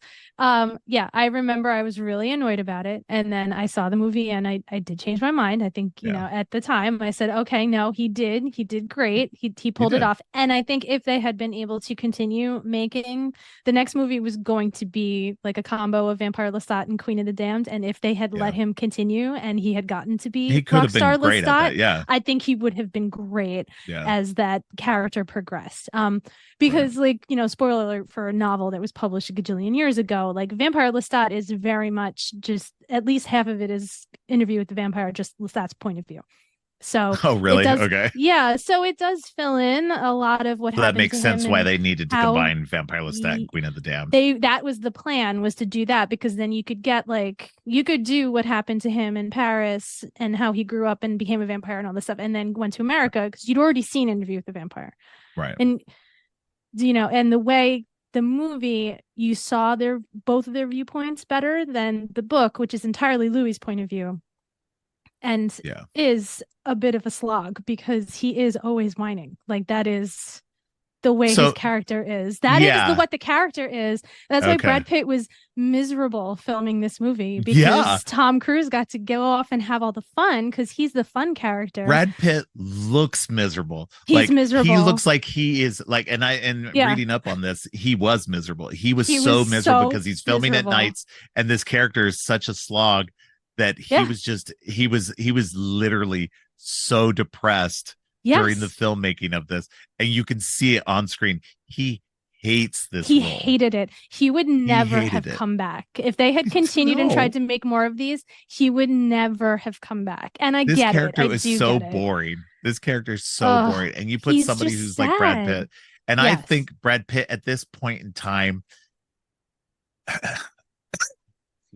at this point in time, I wouldn't say he was the actor that he would be in just like a year or two later.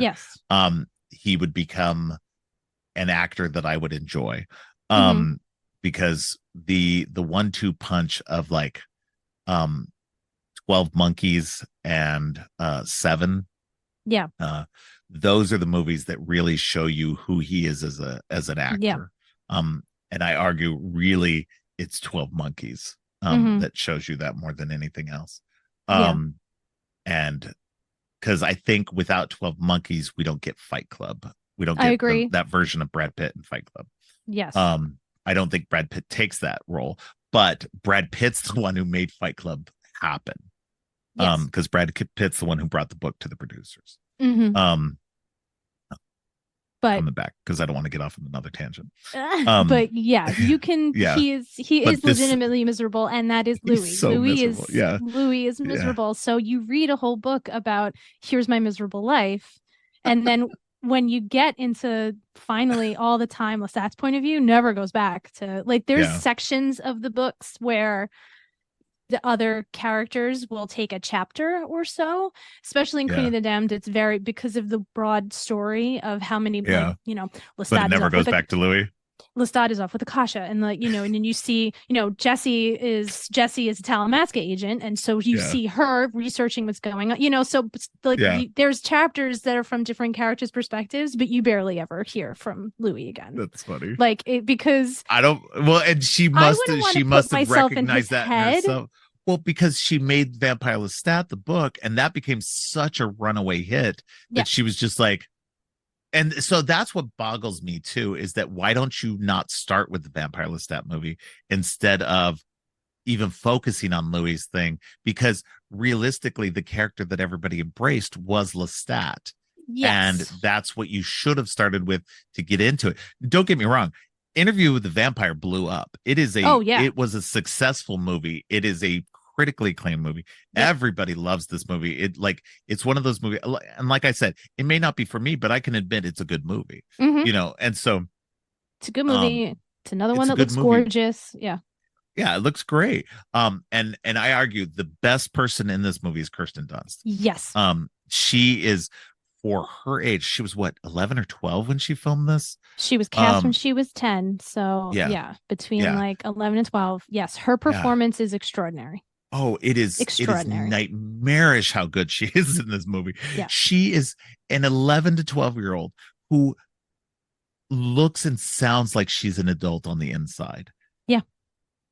And which is what the character needed. You needed somebody who could do that. She was one of the first ones they saw and blew them out of the water. Yep. They went, but didn't cast her originally because they were like, wait, let's see if there's anybody even better. They went back through everybody else. And then they had to come back to her because she was just the one who was perfect for this role. Now, I've mentioned this on several podcasts before. I don't like her in the Spider-Man movies because I think that she's not, the character of Mary Jane is not who Kirsten Dunst is. I don't care how she would have played that character. I don't think she is good in that role. Like the role doesn't fit her as an actress. But I love her as an actress. Well, I wouldn't say love her, but I've loved her in other things, and I think she's really good and stuff like that. Yes. Look, I wouldn't say I'm a big fan, but I love Bring It On. I love that movie too. It's a fun movie. It's a fun movie. It's a fun movie.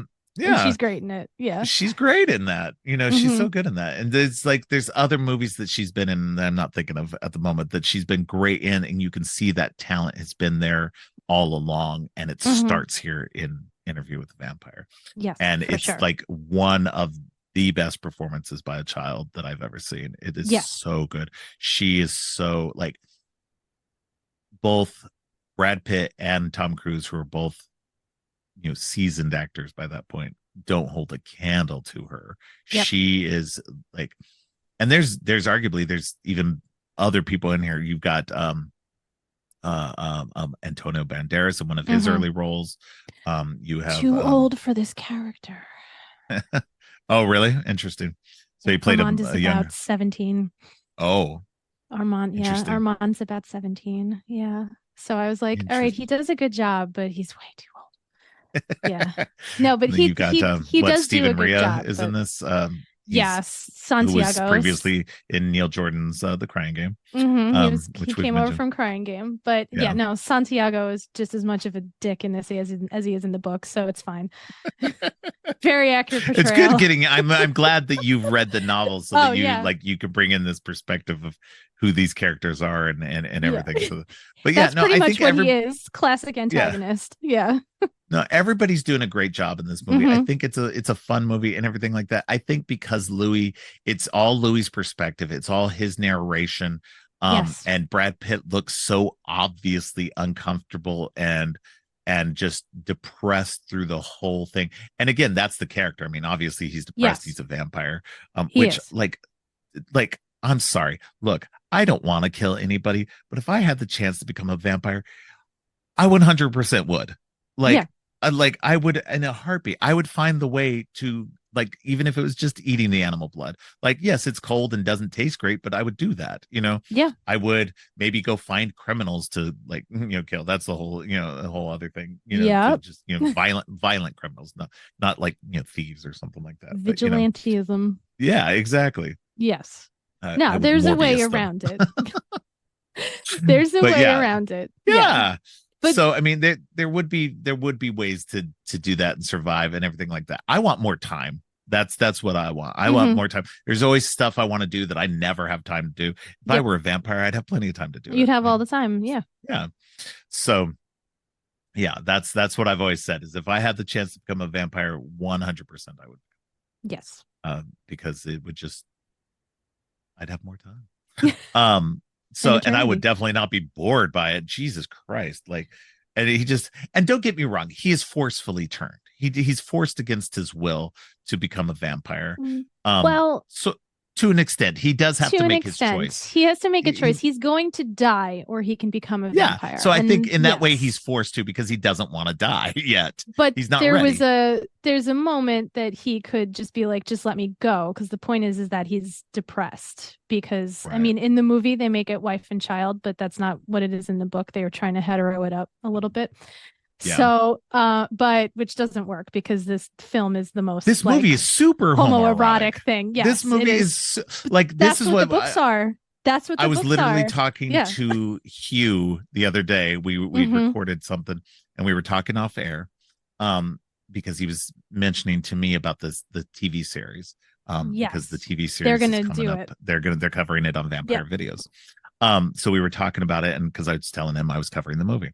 And so we were talking about it, and he, I'd seen, because he said that he wasn't interested in the series until they were going to cover it, and then he got it. Then he watched it, and he got into it. I'm going to leave that because I don't want to spoil anything for anybody else. I mean, it's not spoilers, but he ended up enjoying it a lot. I haven't watched it yet either. But we talked but we talked about it, and talking about, and I told them, I was like, they were talking about how when they were making this movie, they were stripping out all the homoeroticism. Then with the TV series, they've added it all back in, and it's very homoerotic. And so, but I told him, I was like, this movie is not without that. This movie is dripping in that. It is constantly this like unconsummated relationship between Louis, between Louis and Lestat. But once Louis meets Armand, there's that connection, that deep, like, weird connection between them that becomes that, like, that almost that romanticness. And I mean, there is all this longing looks at each other and everything else. They did not strip enough of the homoeroticism out of this movie, if they thought they did, because this movie from the very beginning has audiences. All the audiences have just been like, this is the most gay, like, vampire movie ever. Very much so. And and it's that's what's funny, is like, you look back on, we were talking about it in the previous episode with when I was talking to Donna about The Lost Boys, and how that one has all this homoeroticism in it that like, that I didn't notice the first few times I watched it, and it wasn't until later that maybe somebody pointed it out, and then I went, oh, okay, now I see it. That makes a lot of sense. Whereas this one was so surface level that you couldn't not see it. Yeah. And so and they thought this one was not hidden at all. Yeah. No. They thought they're like, we pulled it back so far, guys. No, you definitely didn't. Nope. No, you didn't. I mean, as it moves on, it's much more of like a bi/pan kind of situation in terms of these characters, especially as we move through, stuff that you haven't seen. But but that does exist. Like, and that makes sense, though, if you're going to be a long-term creature in the in this world and everything like that, and vampires are naturally hedonistic, that you're going to become more of a bi-pan type of person, because you're going to want to experience all the pleasures that the world can have for you. Exactly. So given that, like, I would assume most vampires would be like that. So, and it makes sense. So, like I said, even though I'm straight, I have no problem with this. Like, I think that what this is as a movie is really good. for what it's doing, because you get into this relationship with both Louis, and it's very it's very bad marriage Oh yes. energy. It's like super bad, especially once they turn uh Claudia. Claudia, thank you. I was going to say Yeah. Claudia, but then I was like, that's not right. Have a But kid. yeah, once Have a they kid to turn keep the other Claudia, when person they have the, around. yeah, they, Yep. yeah, That's all because it that's was. I literally mean, what they did. They had a kid to he turned Claudia so he could keep yep. Louis around. And she's 6 And in the book, just so you know. If you oh didn't. God, that's even worse. Claudia's 6. Yeah. Oh man, So yeah. it's even worse. It's like she is literally like it's like having an undead kindergartner in your house Oh man, who that's is like an adult. I mean, by the time it's like 30 years in the movie, but yeah. like in the book, it's like I think she's damn near 100 when she Wow. dies. So she is like a very old person trapped inside this very tiny body with all those emotions and knowing she's never gonna it's a fascinating character. Yeah. Yeah. I think honestly, there's like bringing it up the ages. Number one, you get a better actress. Number Of course. two, you also have this girl who is on the cusp of Mhm. womanhood, of changing over, but can't. We'll never Like have the chance to. when you're six, when you're six physically, you're still not gonna have um that growth yet. So you're not gonna have, yes, mentally you can have those emotions and that growth and everything like that, but Hmm. body wise you're not going to. But by 10 or 11, 12, you're going to have started doing some changing, and that you are going to have those feelings and have that changeover. And so that makes it so much more brutal, I think, in Yeah. terms of aging her up for the movie, in the fact that she's never going to quite get over that cusp, and No. that she's going to be constantly in that prepubescent stasis, and Yeah. that, like, I can't imagine that feeling, how bad that feeling would be. Yeah. They had Like, to just age to be her up. trapped in that. Hmm. Yeah. And it Yeah. is. It's awful, but Yeah. she's a fascinating character and No, she is very it's fascinating. it is done. That's the best part of the movie. That's the thing that the movie Oh yeah. handles the best. And when she is gone, the movie has a hole in it for sure. Yeah, yeah, In the way that Louis's life had a hole in it. That's yeah, like he never got over it. Over, yeah, yeah, he exactly. never got over that loss for hundreds of years more. Yeah. It was No, still a plot point. I mean, like spoilers for like 12 books down the line. The yeah. reason why the witches get involved is because he's trying to contact her ghost and still talk to her Oh wow. hundreds Interesting. and hundreds of years later. Like he could never let her go. It was, Interesting. yeah, it broke his heart. Yeah. Yeah. But yeah, no, it's the central cast is good. I think that, those three, they do a really good job when they're all together. I think even Brad Pitt, as depressed as he is through this movie, when they are interacting, all of them together, Mm-hmm. or just one to two of them together, it works. Their Yes. dynamic is really good. Lestat is a horrible, horrible person. Yep. And In the most fun way. yeah, and Tom Cruise is playing him full hilt. Well, Yes. he's playing him as full hilt as Tom Cruise can. I think another better actor could have played it even better. Mm-hmm. Like, I would have liked to have seen something even more unhinged. Yeah. Um, like, and I argue that Brad Pitt in a couple of years would have been a better choice. Yeah. His performance in 12 Monkeys, again, I'll reference that because he plays Mm-hmm. crazy in a different way. That I think you need Lestat to be somewhat crazy, like somewhat insane. That, because he's a person who's been looking for somebody to share his life with. And that's why Yes. he's doing this to Louis. He's Yes. doing this because he's lonely. Mm-hmm. He's been a vampire for what, an additional couple hundred years. No, about 20 No. to 30 years. He was Oh, really? he Okay. was a fairly young vampire when he Okay. came to so he was still kind of figuring it out. And his whole Okay. shenanigans about like, I'm going to give you the choice I never had is because he was literally snatched off the street, turned into a vampire. The vampire said, "I've been around for thousands of years. I can't do this anymore. Here's my house, here's all my money," and jumped into a fire.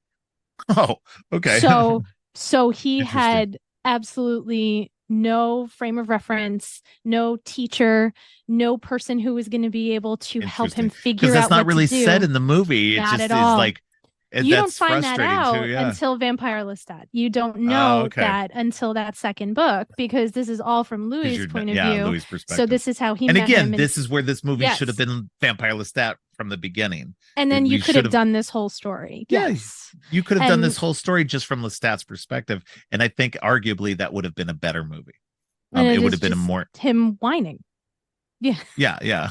And you could still have both characters, but because this movie is solely from Louis' point of view, Mhm. and you get all of his narration and everything else, that this, as much as it is a good movie, it is sometimes a slog, because Louis is such a depressing character. Yes. And He's because depressed Brad for Pitt hundreds is of so years. depressed while playing it, Yes. that it's just like, dude, pep up, something, like, dude, find some kind of happiness. Like, Yes. even, and this is what's funny too, because Lestat turns Claudia for Louis, but Louis, as much as he loves Claudia, it still doesn't make him happy. No. Because his life as a vampire is what is making him miserable. He Yes. does not want to live forever. But yet at the same time, he's not doing the thing that he could do. He could kill himself. He's not doing the one thing that would take him out of this situation. He's continuing to live this miserable experience of life because why? Like, that's what's interesting to me about this situation, is like, it's almost like he's punishing himself for forever because he made the choice of going ahead and surviving at that time. That's so the now big part of it. Yeah. Yeah. So he's a martyr. Weird, yeah. Yeah. He's martyring himself. He's punishing himself for something that was against his will, and in a lot of ways, because I argue that anybody who would be in that situation would choose to die. That I think anybody would choose life at that moment because you want to live. You're just like, I don't want to die right now. I still have things to do. I want to do this, not thinking of the consequences of eternal life. Exactly. So now he's stuck with it. Yeah. And Lestat did need they needed a companion with them, because it worked for Louis because he had somebody to take care of, but also Claudia does become that hunting companion that Lestat was looking for. Yeah. And it works. Louis didn't want to become, and it works for a while because she's a child and is learning what she can do from an absolute psychopath. And then it's only as she gets older.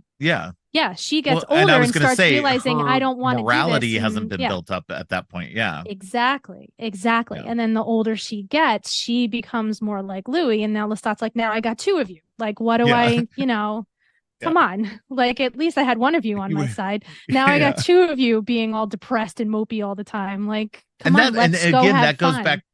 That goes back to Lestat choosing poorly. Lestat should choose somebody who's amoral like him. Yes. So, but I think in terms of that, he doesn't want to choose somebody he's going to have to fight. Correct. In terms of jockeying for position, whereas he had to fight Louis along the way from more of an emotional standpoint. Right. So because Louis was so miserable. So this movie, when you take it and you look at it from these points of views and everything like that, makes it more fascinating. It still probably will be another 20 years before I watch it again, but it does make it more interesting to talk about. And that's what's fun about doing this and talking to other people about some of these movies, is sometimes, even if it's a movie I'm not super stoked on, that at least it brings about interesting conversations and new ways of looking at it that I didn't see before. So but yeah, that's why but that's what makes this movie interesting, is that you have this character of Lestat who just wants somebody who's at least somewhat amoral like he is. And he gets the two he gets the one person who's the exact complete opposite of him, because I would argue Louis, in the beginning, he is a plantation owner. He has slaves and everything like that. But his slaves seem to like him. He seems to be a good slave master. Still not good. Don't get me wrong. 100% horrible to do that. But at least they don't want him dead, and they're not actively, they don't seem to be hurting or anything like that. He seems to be a good master. Um, so he comes from a place of compassion and everything, and so he just chose Lestat just chose the absolute wrong person to live life with, or to do this with. He should have chosen somebody slightly more amoral. Right.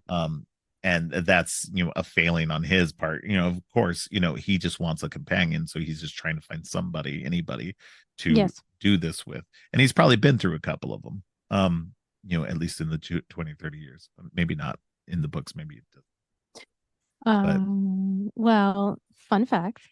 okay, hit me. Lestat founded the theater that they go see the show at in Paris. Interesting.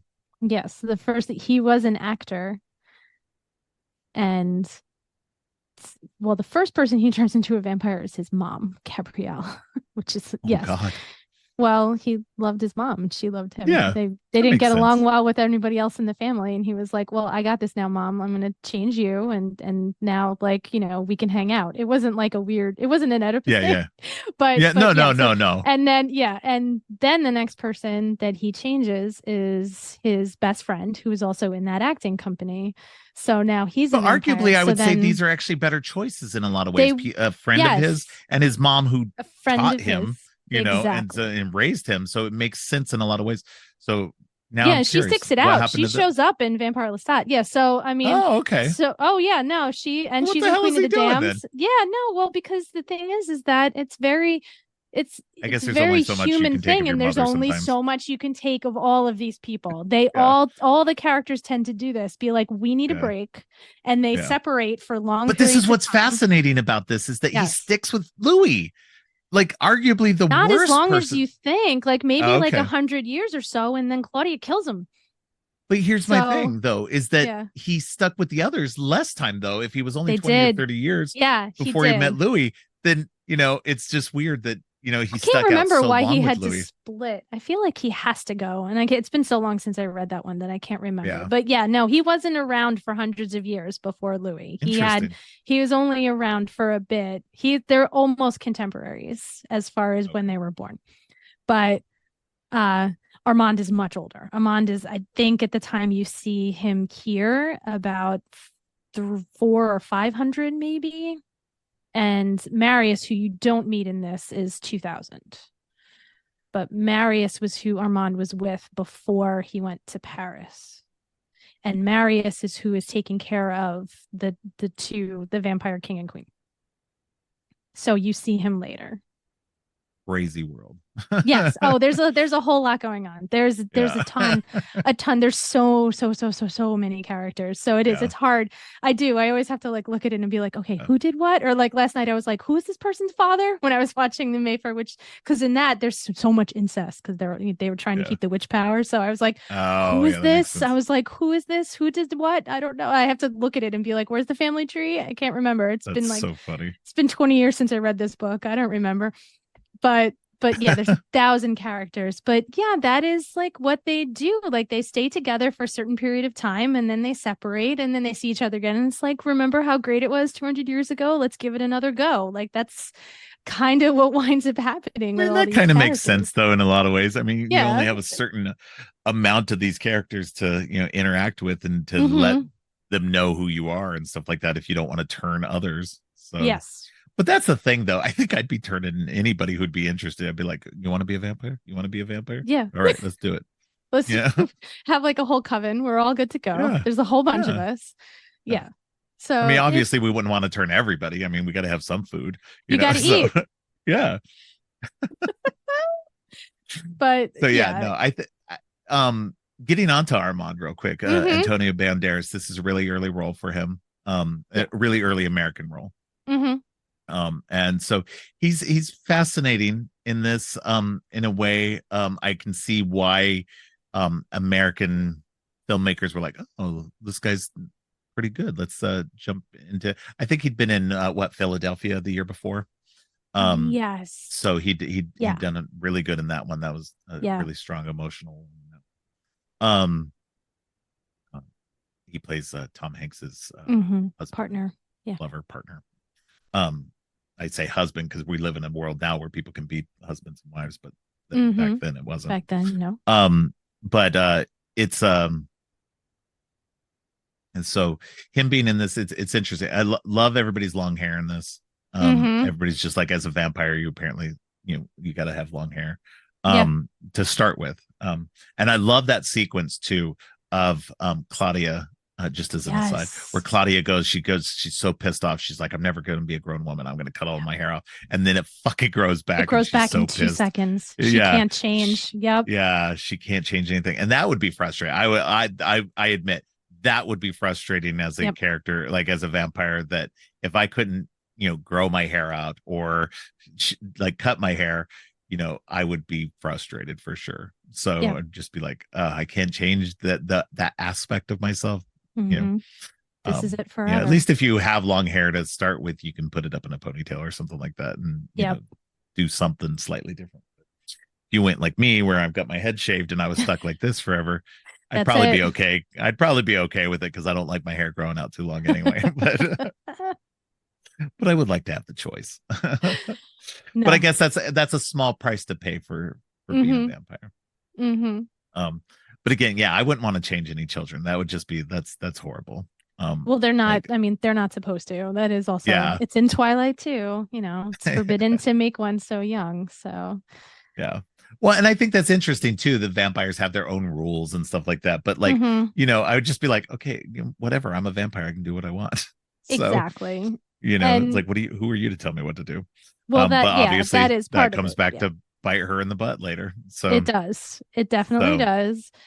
But that's the rules of that particular coven. That's, that's another thing. It's just because they kind of wandered into that world that they get stuck with it. But it's not like in, again, it's not like we have to sit here and talk about Twilight, but it's not like in that world where there is the Volturi and they have their whole, these are the rules that everybody has to follow. And we're like the vampire police and we're going to come in and tell you that you messed up and now you have to pay the price.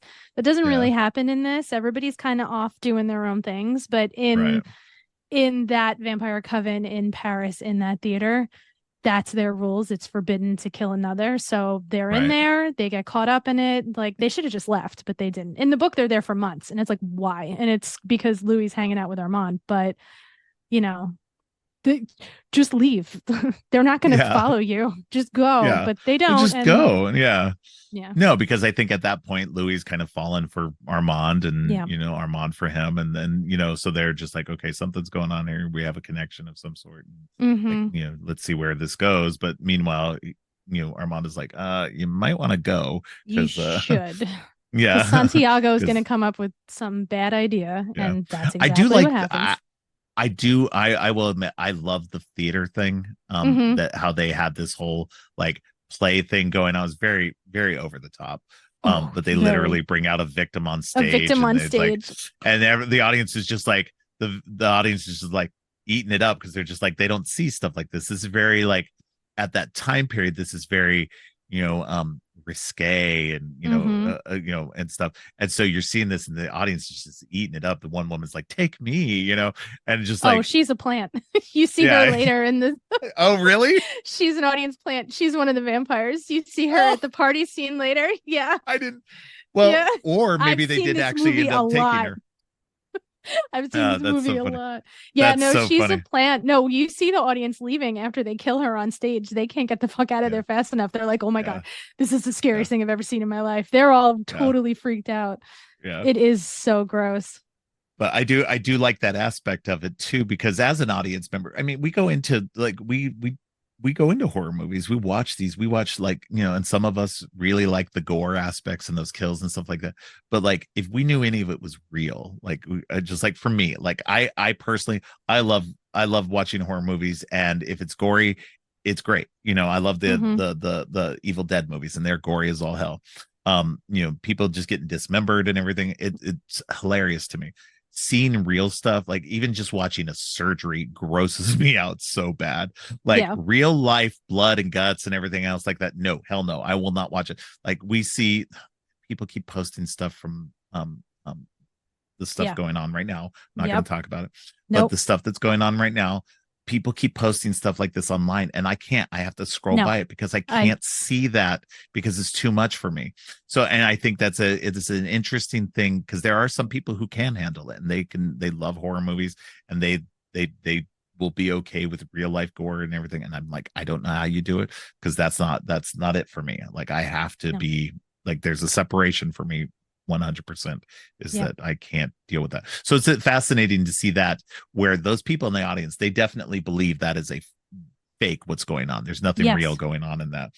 Even though it scares them and they go running and everything like that.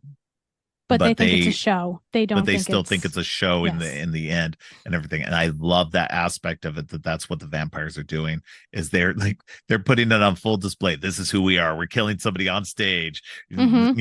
and you're gonna watch, and everybody's like, yes, show me more. Like, oh, this is um fun. Let's watch this this. is And then they walk fascinating. out and think that was a little odd at the end. What do you Yeah, think? that was a little That's much, but it was an evening. it was an evening out. Yeah. So, but yeah, I love that aspect of it. I think it's fascinating, and it makes sense that Lestat would have been one of the founders of Yeah. that theater, because I mean, he's a very theatrical guy. Mm-hmm.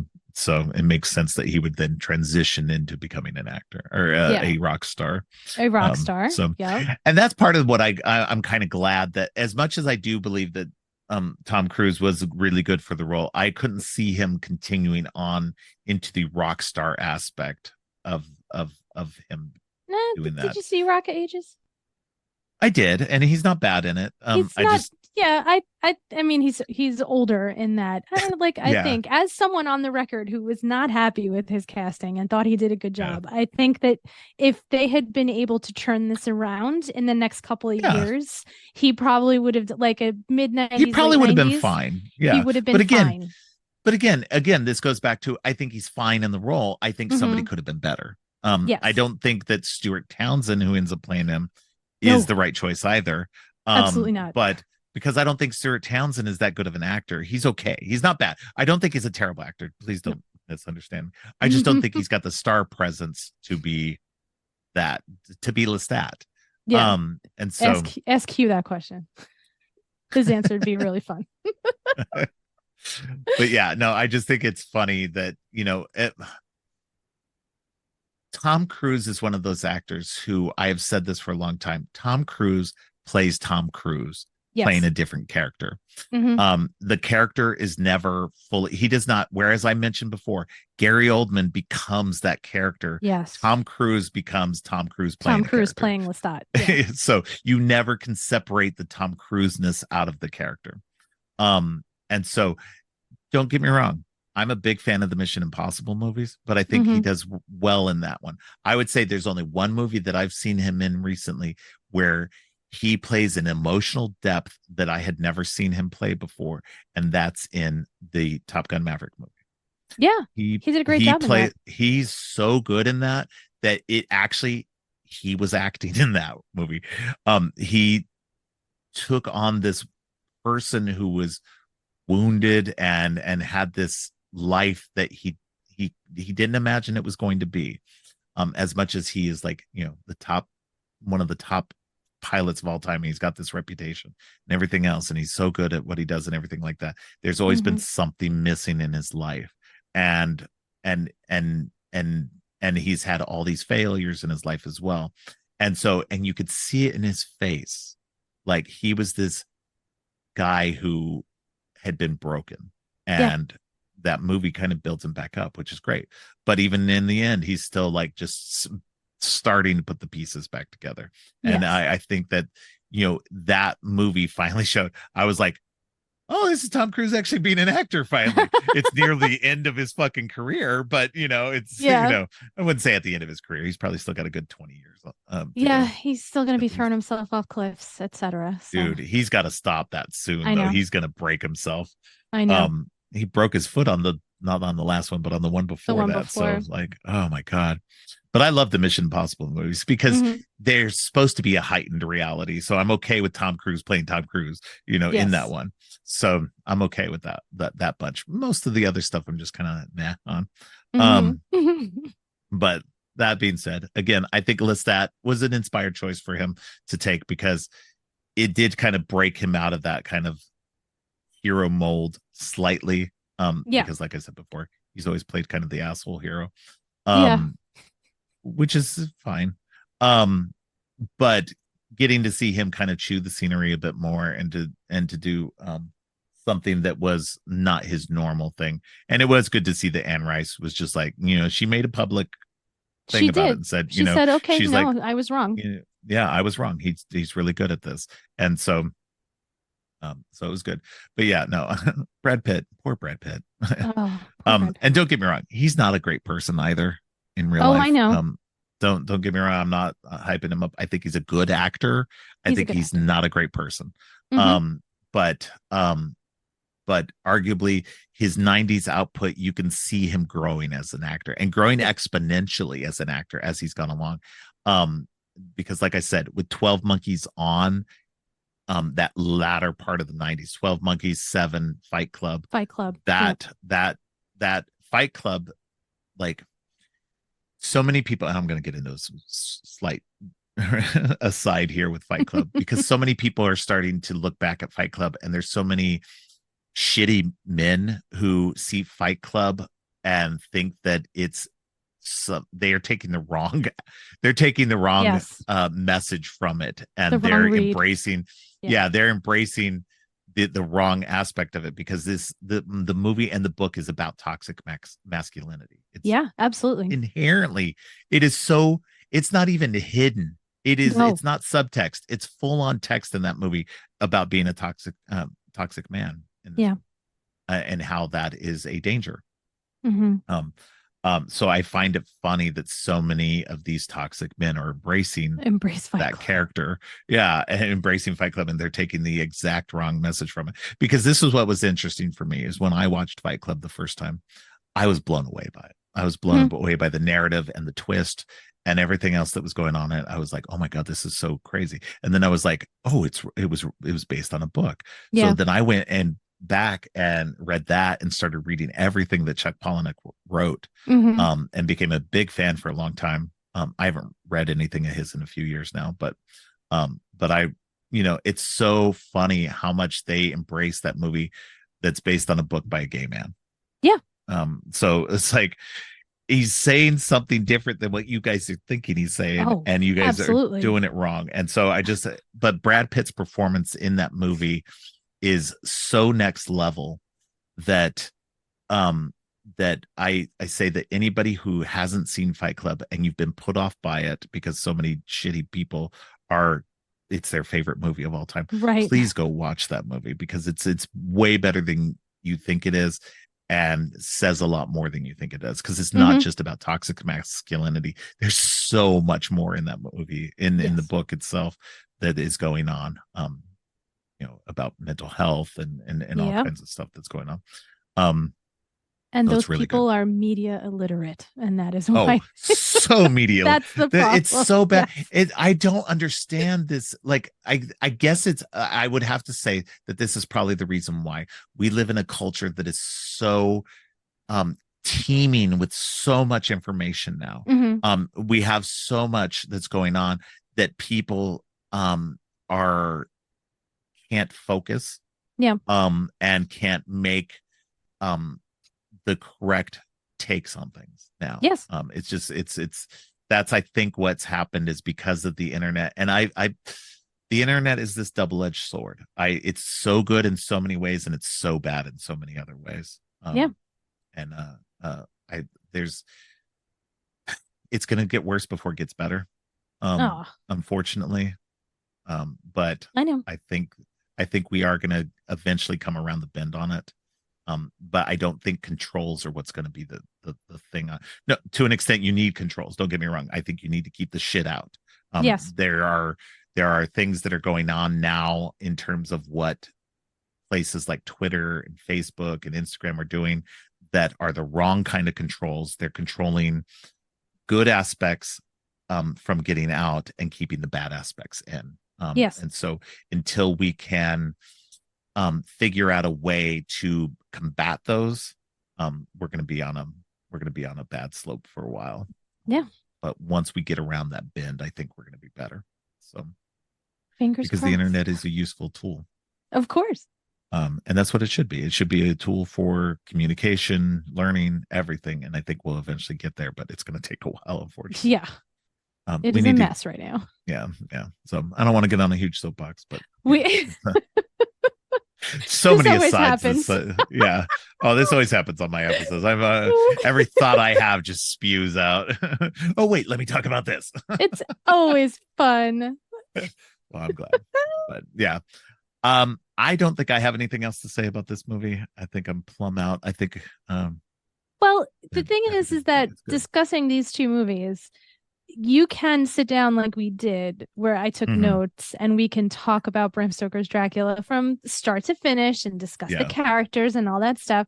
And it's just a different situation than it is with Interview with the Vampire, which is just like, it's like a mood piece. It just is like, it's an aesthetic Yeah. situation from start to Yeah. finish.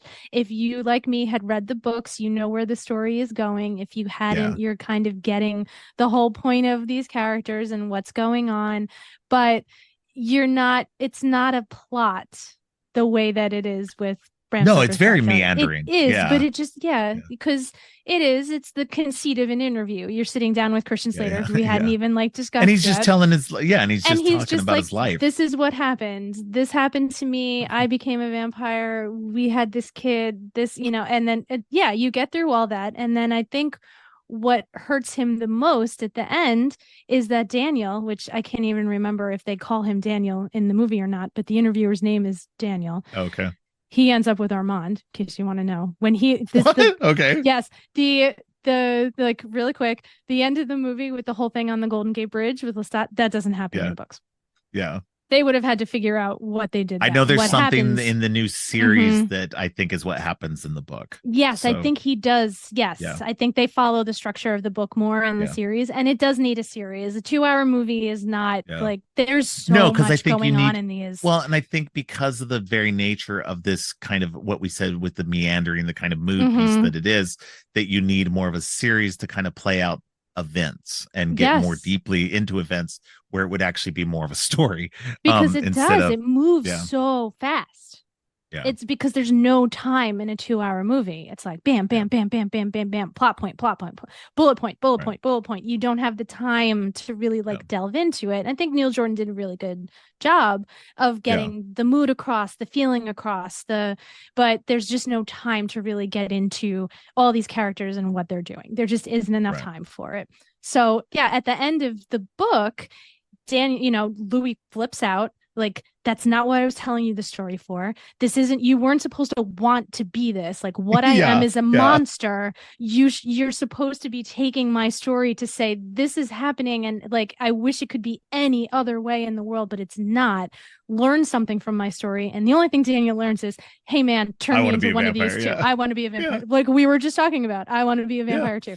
So yeah, he yells at him, he gets mad, he leaves. Daniel takes all the tapes, he tries to like break it down, figure out who he can find, and who he ends up finding is Armand, and he ends up with Armand for a while. Yeah. Because in the books, Armand is a beautiful young boy. Yeah. He's 17, like 17, 18-ish, Antonio Banderas was beautiful in this movie, but he was too old. But he did a really good job as the character and he looked great. Yeah. And that's fine. He did what he was supposed to do. He understood the assignment in this movie, and that's fine. Yeah. But yeah, what happens on the Golden Gate Bridge does not happen in the story. That's too funny. The other thing that doesn't happen is the flying. Of in the movie, but yeah. Yeah. Oh, they don't fly in the books? Lestat doesn't fly until Queen of the Damned when he drinks from Akasha because her blood is so strong. So yes, I was that girl. Okay. I was that girl sitting in the movie theater saying he shouldn't be flying. That doesn't happen. He wasn't flying yet. He doesn't fly until the third book. Yeah, that was me. Sorry. But don't be that girl. I was. Now it's like I could barely remember it. I got to look at the Wikipedia to be like, what happened? What happened in these books that I haven't read in like 30 years? No, I agree with you. I think that, there's the it's an interesting mood piece. It's definitely different. I think what I was going to mention too is I think it's interesting too that the time period that this movie is in is what, the 1700s, late 18, like 17 through 1800s, Late 1700s through 18-ish, and then then it into the jumps present day. forward to Yeah. you say present day 90s, but it's like late Right. 70s, early 80s Right. for the book. So when you look at the time period that this movie is in, you're also looking at the time period of Dracula, Bram Stoker's Dracula, which is in the late 1800s as well. Yep. So you look at stuff like that, and it's so different in terms of what it was like in America and what it was like in England at the same time periods, where you've got this kind of gothicness that's going on in Interview with the Vampire, but it's, also so American. Yes. It's American Gothic, and so it's different. It's this different feel for sure than the British Hammer horror and this kind of Bram Stoker's Dracula, where you get it's taking it out of the castles and and even in London in Bram Stoker's still seems like this because London is an old town, is an old city, right, that it doesn't look as modern as what we get even in the same time period in America. Yes. So it's so funny to see those differences, even though they're basically the same time periods. So it is fun to do that. And so, and this is, I would argue that these are the two biggest vampire movies of the 90s. Yes. They're kind of what, they're kind of what filmmakers move forward from this point, and they take everything that happened in the 80s, like with the 80s moving things forward finally. And then you get the couple of little big budget, or not big budget, big time throwback movies did really well. And then moving forward, you get things that kind of mix them.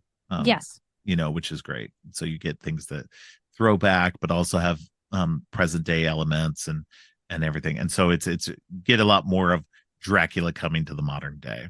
Yes. And so, but you also get at the late end of the 90s, you get Blade and stuff like that. So you're starting to move forward a bit, and that's kind of how it is from this point onward, is that because of the 80s and because of these early movies of the 90s, everybody was like, let's kind of throw them all into the mix. We'll do what we can do and have fun with making all these different movies. And no, it's been fun with vampire movies. I will shout out the guys at Vampire Videos again. Yay. They are doing a great job at every episode they do is one vampire movie per episode, and they are looking at as many as possible. And they're having a bunch of fun. They're going through a bunch. They just as of this recording, they just started their 6th season with From Dusk Till Dawn. I'm very jealous that former guest Iona Smith was the guest for that episode. She did great. Yeah, I still need to listen to it. I haven't listened to it yet. All right, no spoilers. She did great though. Yeah. Yeah, no, she's great. I love her. She's been great on this show. And I'm hoping to have her back again. And then but yeah, I was jealous because I'm a big fan.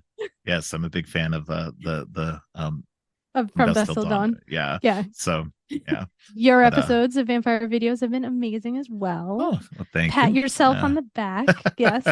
and I may have another one coming pretty soon. Maybe even in this season. Ooh, in this season. Yeah. So yeah, next week my bestie's on. Oh yeah? Which one's that? Craig is on next week, I think. Oh, okay. Yeah. Cool. That's awesome. Yeah, no, it's a great show. Definitely go check them out. Dan Owen and Hugh McStay, they do a great job. Hugh's been on here a couple of times. I gotta get Dan over here one of these days on one of my episodes. I haven't gotten him over so yet. Much fun. Yeah. Yeah. Yeah.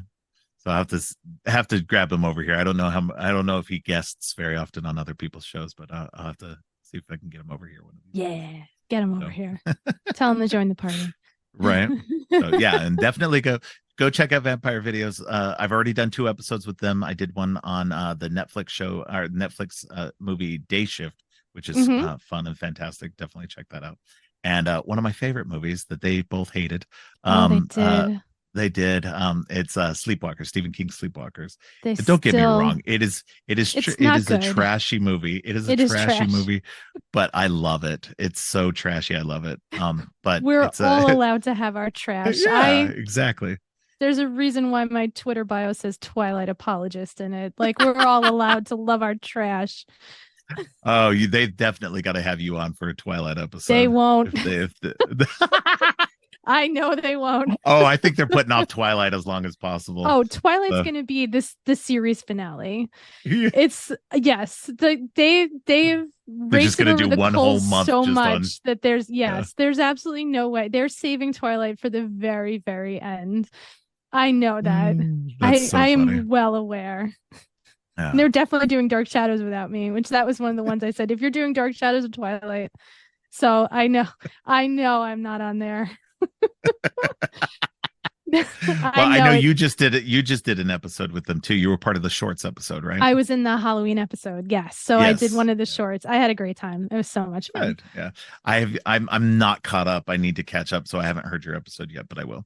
Oh, well, I got there were 3 shorts. 2 of them were good and one of them was bad. And it was just the luck of the draw that I got the bad one. But Oh, Tony, that's even Tony funnier. and D, yeah, oh yeah, Tony and D got the Oh, good Tony ones. and D, of course, got the good ones.